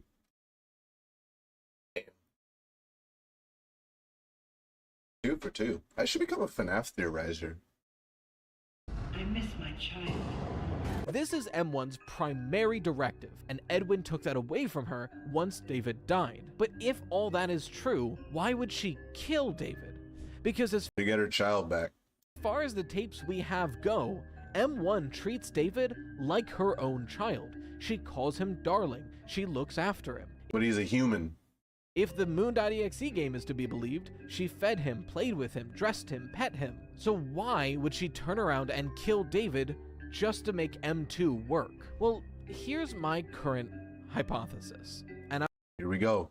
I'm not going to even say it's a theory, because frankly, and I love this about the game, the information we have is so vague and up to interpretation, there are a lot of different ways to look at this. No, there aren't. This is my current hypothesis, a hypothesis that has changed 5 times writing this script. It's the reason it took me so long to write it in the first place, because I could not decide what I liked most. But here is what I like most right now. I could change my mind tomorrow, but right now, here is what I think is most likely. Throughout the game, there are 2 tucked away documents that have to do with M1 and its memory. They read as follows. Here we I had go. a strange sensation yesterday. No, it was like deja vu, no, like certain no, events had no. happened 5 or 6 times before, but then the sensation Oh no.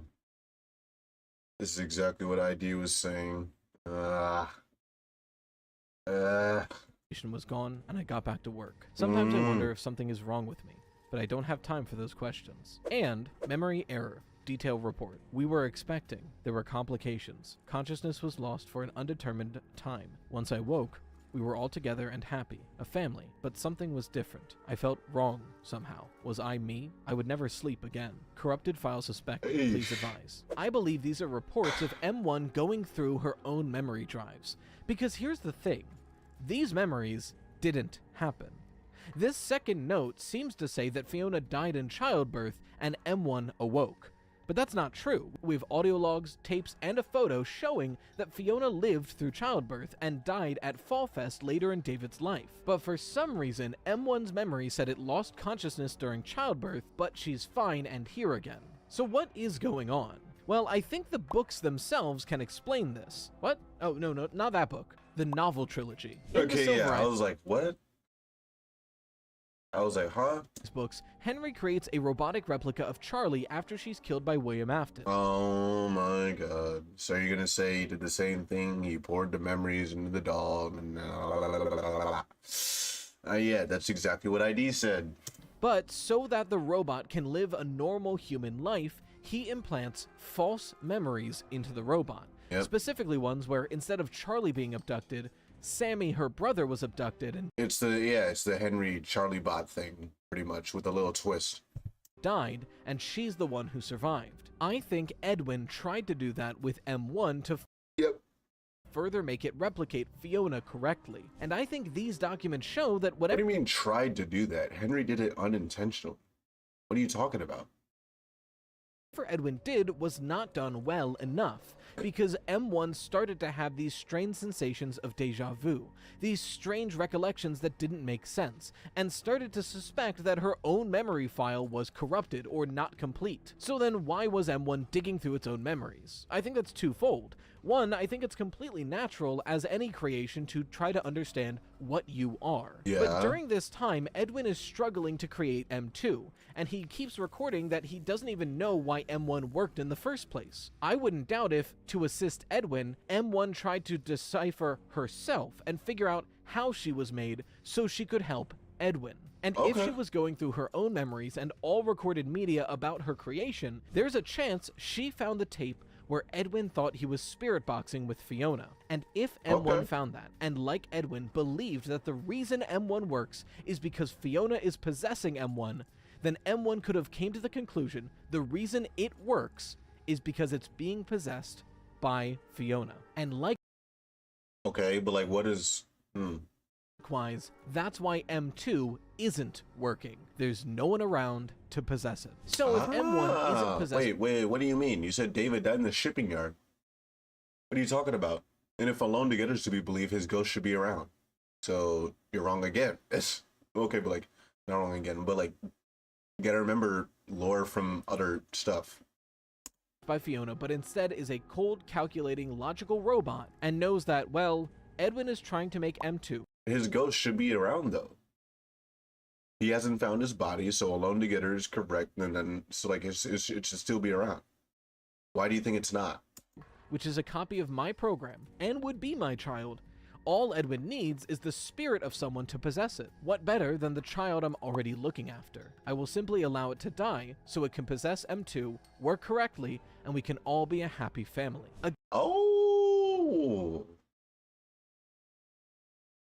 Oh, okay.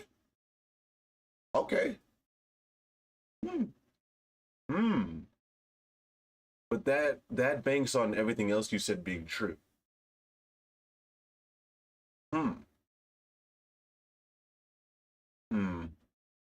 Let me think for a minute.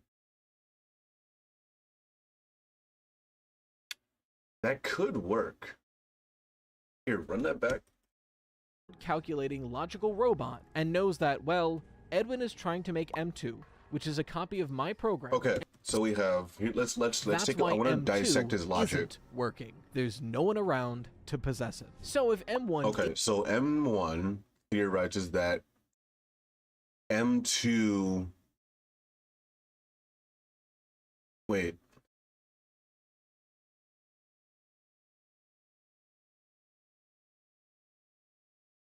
Is because it's being possessed by Fiona. And likewise, that's why M2 isn't working. There's no one around to possess it. So M1 realizes that there's no one around to possess M2, that's why it's not working. Okay. M1 isn't possessed by Fiona. There's no one around to possess it. So if M1 isn't possessed by Fiona, but instead is a cold, calculating, logical robot, and knows that... Wait, you just said it was possessed, though. So this is a different premise. Well, Edwin is trying to make M2. Yeah, Edwin is trying to make new robot, which is a copy of my program. Which is a copy of me. And would be my child. And would be my child if there is someone around. Okay, yeah, I got it. All Edwin needs is the spirit of someone to possess it. What better than the child I'm already looking after? I will simply allow it to die, so it can possess M2, work correctly, and we can all be a happy family. Again, the logic checks out. It checks out. Again, in this hypothesis, I don't think M1 is possessed by Fiona. Okay, and now it doesn't check out, because that's what it banks on. So what the fuck? RyeToast. I think M1 thinks that M1 is possessed by Fiona. What? Fiona. Let's slow that down, chat. Let's hear exactly what he just said. But I think M1 I think M1 thinks I think M1 thinks that M1 is I think M1 thinks that M1 possessed by Fiona. is possessed. Oh, I get it. I get it. The way you said it was kind of weird. M1 thinks they're possessed. And frankly, I think that same logic could be applied to Glitch Trap. What?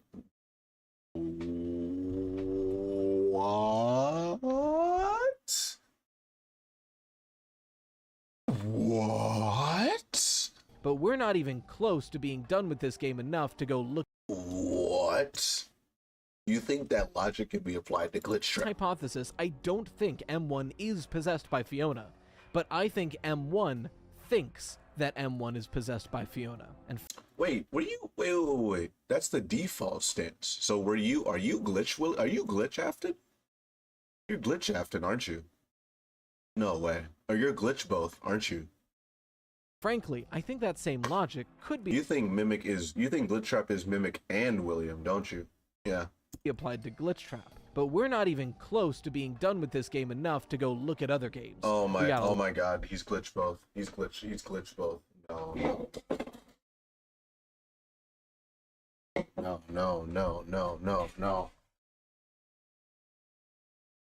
Glitch both. No.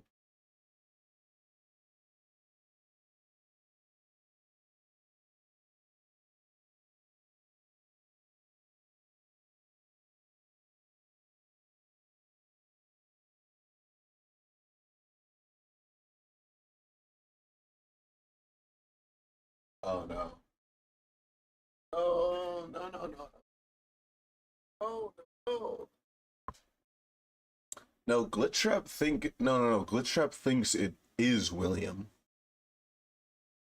A lot more to talk about here. Speaking of, I didn't even get to Cradle.exe, but frankly, I think that's better left for a transition to a different game, so we'll leave it for now. And that's my thoughts on why M1 is Fiona in the box and M2 is this weird monstrosity. And again, I don't think M1 or M2 are possessed, or at least I don't. You just said they are.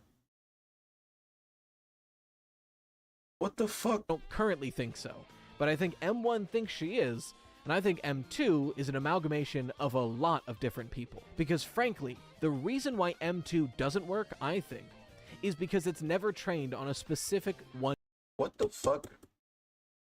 Game. So we'll leave it for now. And that's my thoughts on why M1 is Fiona in the box and M2 is this weird monstrosity. And again, I don't think M1 or M2 are possessed, or at least you just said they are. I don't currently think so.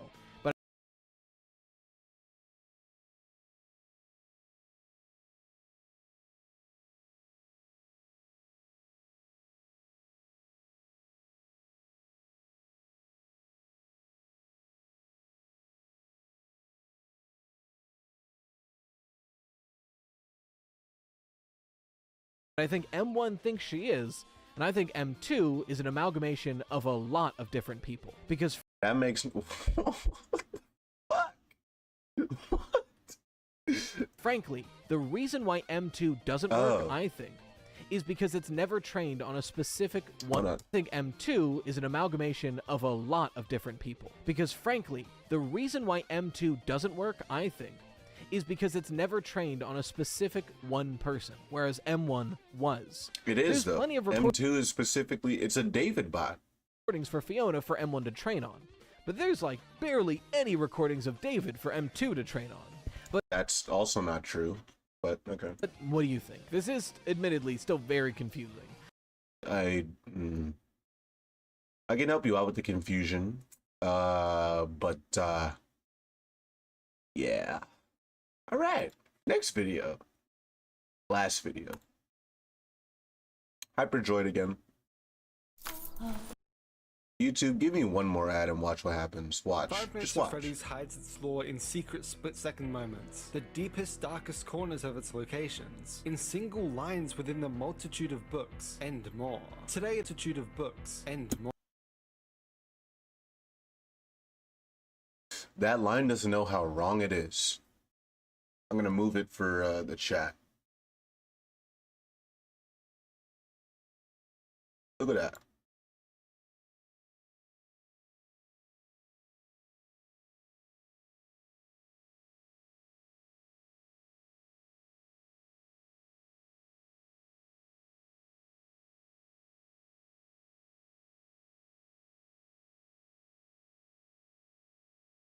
Today though, we're going to do something that no one's really done before, an attempt to take a different look at the lore through the perspective of its music. From the titles of the tracks revealing yeah, we did timeline that 5 years secrets, ago. motifs found within multiple tracks, revealing some hidden connections, and even help reveal the entire story of Midnight Motorist. So subscribe so we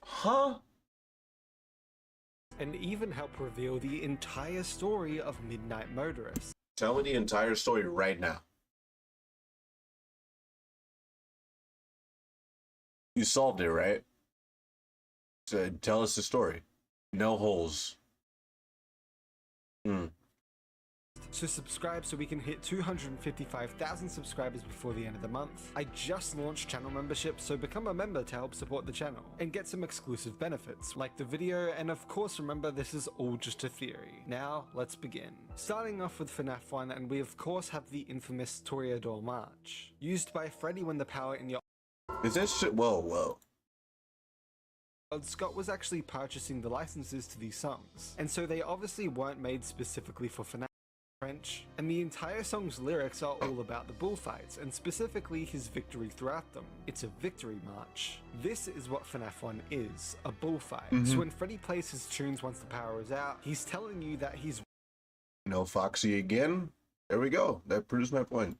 won and that you've lost. He's actively taunting you and playing his victory march before the battle is even won. So keep that in mind next time you make it to 6 AM despite your power being out, and feel even more— Oh wait, this is a video going over all the music, isn't it? You know what? I don't think that that's necessary. So what else is there? Anyone got any theory? Oh wait, there's a sandbar video I was supposed to react to. I got any release one?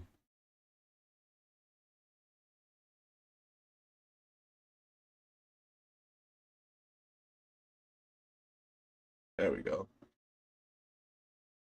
The voice lines we hear of mimicking. So, Secret of the Mimic is out, and safe to say it gave us a lot of information and lore to chew on. So much so I can't really cover it in one video. So this is just part 1 of me analyzing Secret of the Mimic. And in this video, I will focus on the Murray family. So who are the Murrays? We have Edwin Murray, Fiona, and their son David. But how did their story begin? In one of the logs we can find has us hear Edwin and Fiona meeting for the first time in Murray's costume manor. Edwin heard that Fiona was a puppeteer, and so he wanted to use her voice as a test for his new invention, which he later calls Mr. Helpful. We also learn that Edwin's father, Murray Sr., owned MCM before Edwin, so Murray's costume manor has been open for a long time. And using this graph, at the latest it was open in 1965. So as the years go by, Edwin and Fiona work together a lot and eventually fall in love. Murray, being the nerd that he is, proposes to Fiona through Mr. Helpful. They eventually get married and have a son named David. But despite that, Edwin was always super focused on his work, and he barely spent time with his wife and son, especially after his father passed away and left the company to him. As we see from Moon.exe, David's first birthday present is the white tiger doll, which becomes his favorite toy. Then on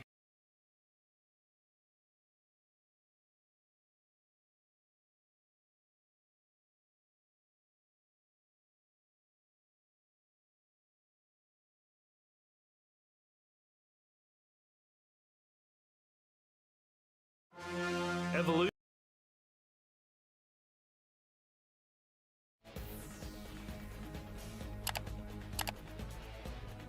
13 hours. Before Secret of the Mimic came out, I released a theory video discussing the mediocre melodies, where they came from, and what their purpose is in the world of Fazbear Entertainment, discussing the evidence I found in Sister Location, the Puppet Carver, and even the Steam screenshots for Secret of the Mimic itself. But leave it to FNAF to completely disprove my theory less than a day after it comes out. Yeah, nearly everything I said in that mediocre melody theory is completely wrong now.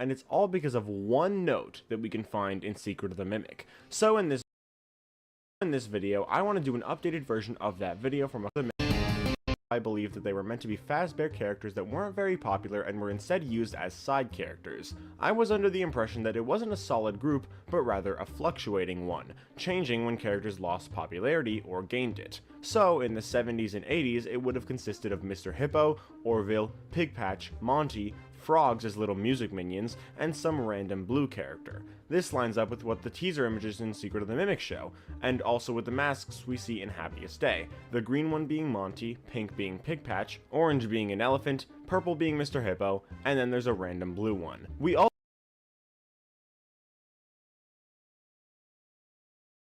also know these characters from Happiest Day aren't spirits, considering they're in color when the missing kids and Charlotte are in black and white. Since Happiest Day is the memory of the Bite of 83, these masks must be characters that were present at Fredbear's Family Diner. Under this interpretation, Happy Frog isn't one of the masks, since the frogs are just small minions that aren't important enough to have their own masks. However, there's more to it than just that. There's also the mention of Chica's Party World back when Sister Location came out.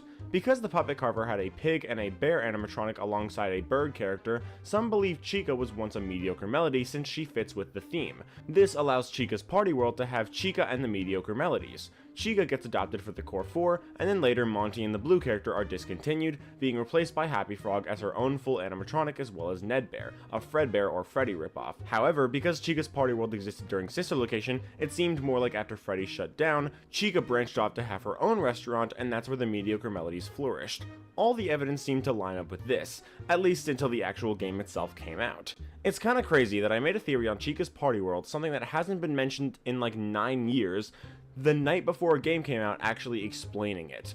In Secret of the Mimic, we meet the new version of Chica present at Chica's Party World, Party Time Chica, an animatronic in the style of Edwin's animatronics, but with roller skates. Her bib also says Party Time on it. There's a bunch of posters and even a film reel showing off the characters at Chica's Party World. There's Mr.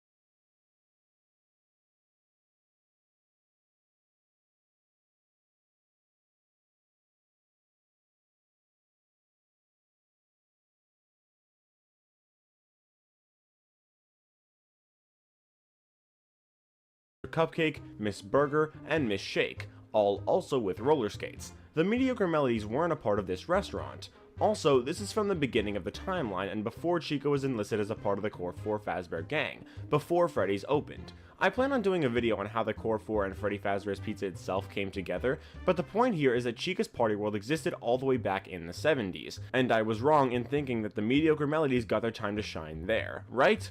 Well, not necessarily, at least not yet, because we still know that Chica's Party World existed a long time after this, as it exists during the events of Sister Location as I said before. Given it's a client of Afton Robotics, it likely utilized Funtime Chica, but does it use anyone else? Well, it could very well still use the mediocre melodies. The only real indication of this possibly being the case is the Puppet Carver, so it's not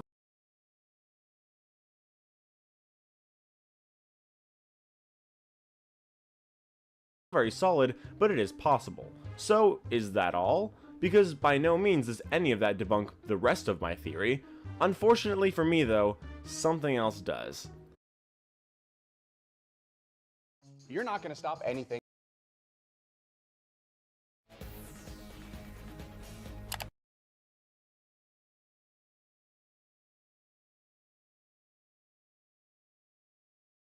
Any of that debunk the rest of my theory. Unfortunately for me though, something else does.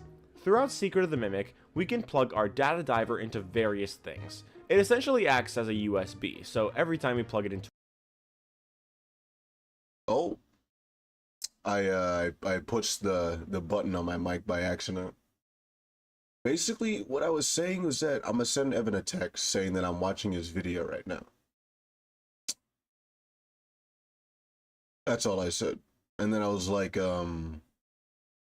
gonna talk about the note in Secret of the Mimic. Or not, he's gonna talk about that one email in Secret of the Mimic.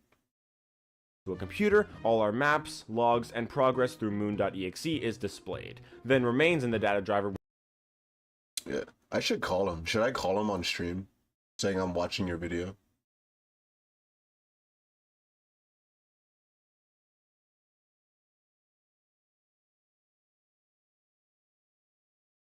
I'm gonna call him.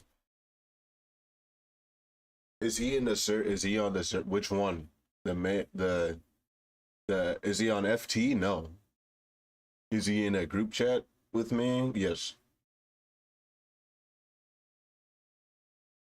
And Tux, I think. He's in one of my videos, the next villain theory. Where is it?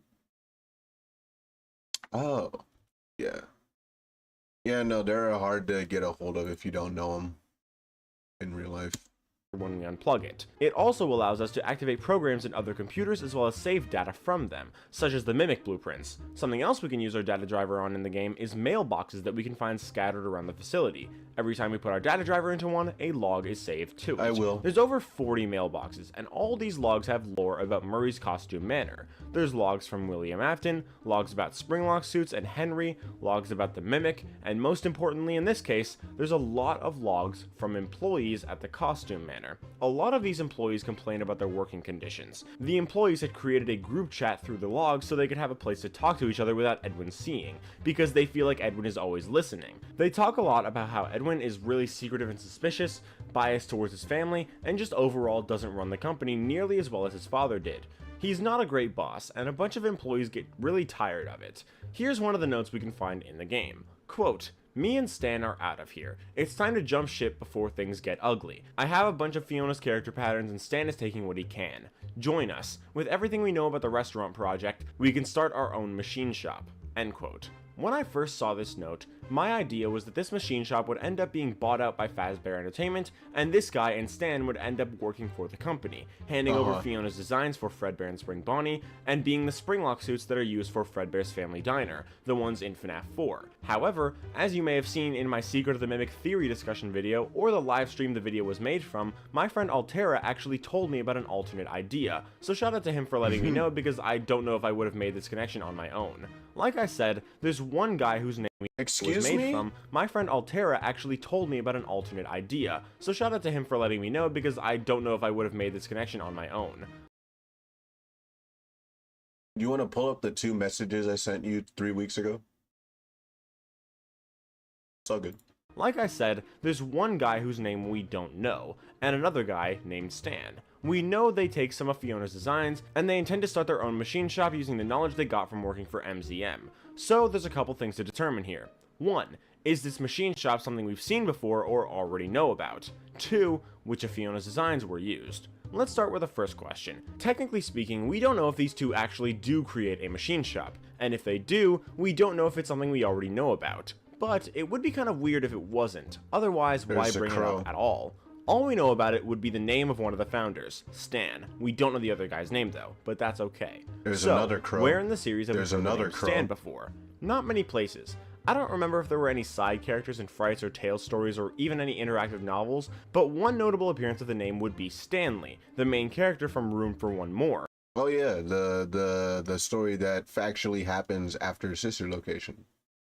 Another would be Stanley from the Silver Eyes trilogy, a unicorn toy that Henry makes for Charlotte, but those things don't seem to be at all related to any machine shops. What about the second question though? Which of Fiona's designs would they have taken? Well, there's a few options. We know Fiona designed Party Time Chica from the logs, and we know from the tapes in the parachute ending that she also designed the FNAF 1 animatronics and those renditions of Fredbear, Spring Bonnie, Bub, and Monty. However, the issue is that the same tape that explains that also says that Fazbear Entertainment isn't using them. That Fredbear and Spring Bonnie are different Springlock suits designed by Fiona and Edwin, while the ones from Fredbear's were made by Henry. Bob and Monty. Okay, so that's a problem. That's an issue for me. Uh-oh. Oh, boy.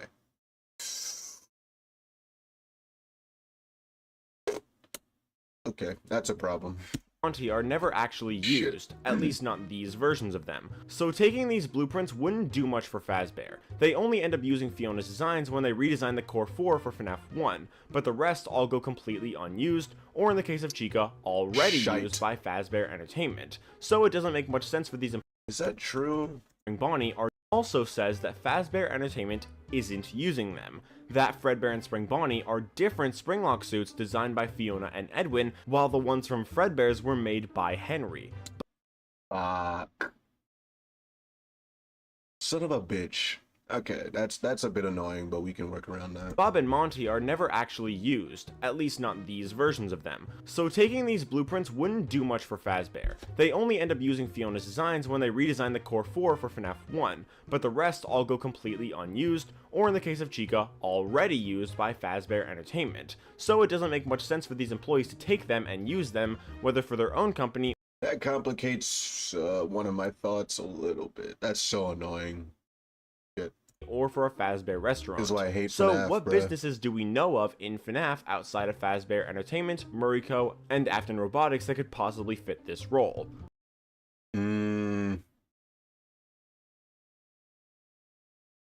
One thing from Sister Location that was never explained was the CRMN Institute, but with the lack of information about it, it doesn't really fit the bill. But Fazbear Frights also gives us quite a few animatronic businesses outside of Fazbear Entertainment. After Freddy's closed from the missing children incident, the building gets bought out by numerous companies and becomes many other restaurants, including Flo's Fabulous Eatery as well as a bear-themed pancake shop. But there's no real indication that these locations have animatronics, especially since the building already had bad press with all locations other. Damn it, dude. Scott, do you not want me to make theories? Than Jeff's going out of business quickly, so adding animatronics to these locations would just put them in the ground faster.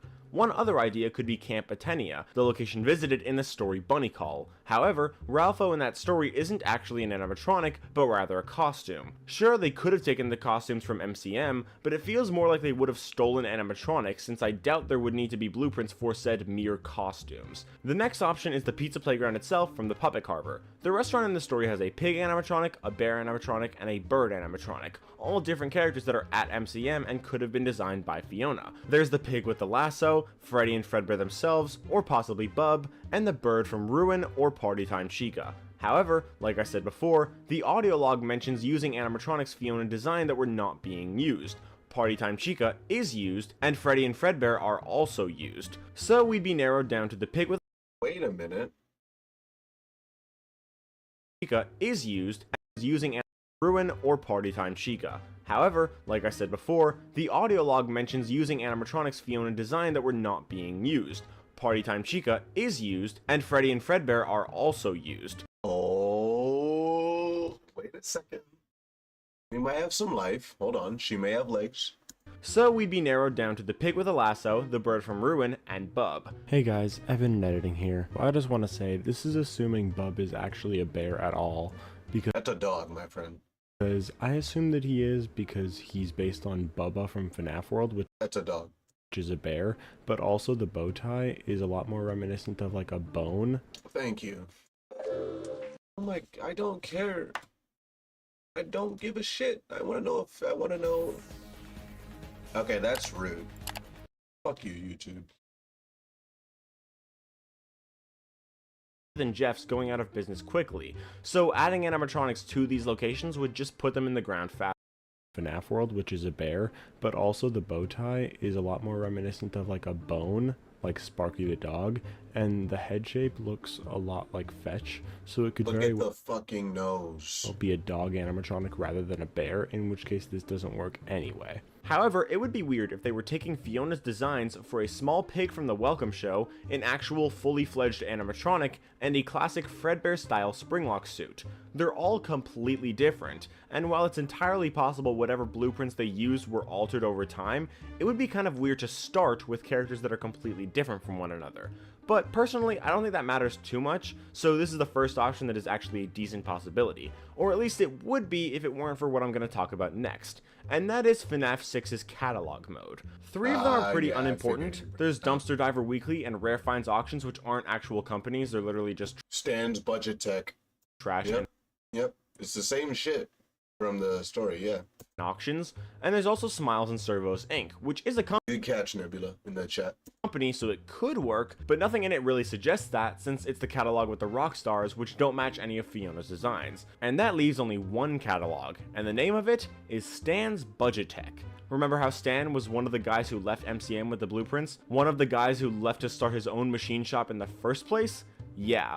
And guess what animatronics you can buy from Stan's Budget Tech? The Mediocre Melodies. Yes, sir. And as I've already talked about, the Mediocre Melodies are characters from MCM, which Fiona could have easily designed. We have the orange elephant, the pig with the lasso, the frogs, Mr. Hippo, and Ned Bear doesn't have to be there because he's a knockoff of Freddy or Fredbear. The character encyclopedia also talks a lot about the Mediocre Melodies and gives some insight into why all this makes sense. It mentions how the Mediocre Melodies seem to be a deliberate attempt at mimicking Fazbear characters. Which matches how the designs were stolen from Fiona. Part of Happy Frog's personality is also feeling underestimated, which makes sense if she was originally just dwindled into the small frog minions. It also mentions how Ned Bear seems to be an actual knockoff of Freddy Fazbear, only changed slightly to avoid getting sued, which makes sense since they literally stole those designs from a company that was making stuff for Fazbear, meaning these things could have been originally for Fazbear. Stan and whoever wrote that log stole the Mediocre Melody designs that Fiona made, then created a knockoff Freddy character, and used those designs to create the versions of the Mediocre Melodies that we see in FNAF 6, which they used for their own business that they made, Stan's Budget Tech. It also explains the masks in Happiest Day. Those aren't the Mediocre Melodies at all, they're the original characters that Fiona did design. That explains why the green one looks more like an alligator. It's not Happy Frog. Everyone an animatronic designer in this universe? At all, and the blue one could easily be like Hedgehog Hudgy or something. These are the Mediocre Melodies' predecessors, not the characters themselves, rather what those animatronics that Stan's Budget Tech made were based on. But that's everything there is to talk about for this video. It's really nice that Secret of the Mimic is answering a lot of questions that we've had for so many years, and I'm really excited to delve deeper into them with future theory videos. But I hope you guys have enjoyed this video. If you did, leave a like and subscribe if you want to, and I'll see you all in the next video. Bye! Cool. Alright, I think on that note, since it's late as hell, we're gonna end the stream there for tonight. What are we at? Like three and a half hours? Yeah, it's pretty good. Alright, if you guys have any other recommendations, 3 videos from me to react to in the next marathon, send them over. I'll add them to the playlist, yada yada yada. And then as usual, I will see you guys in the next stream. Everyone take it easy and have a good night.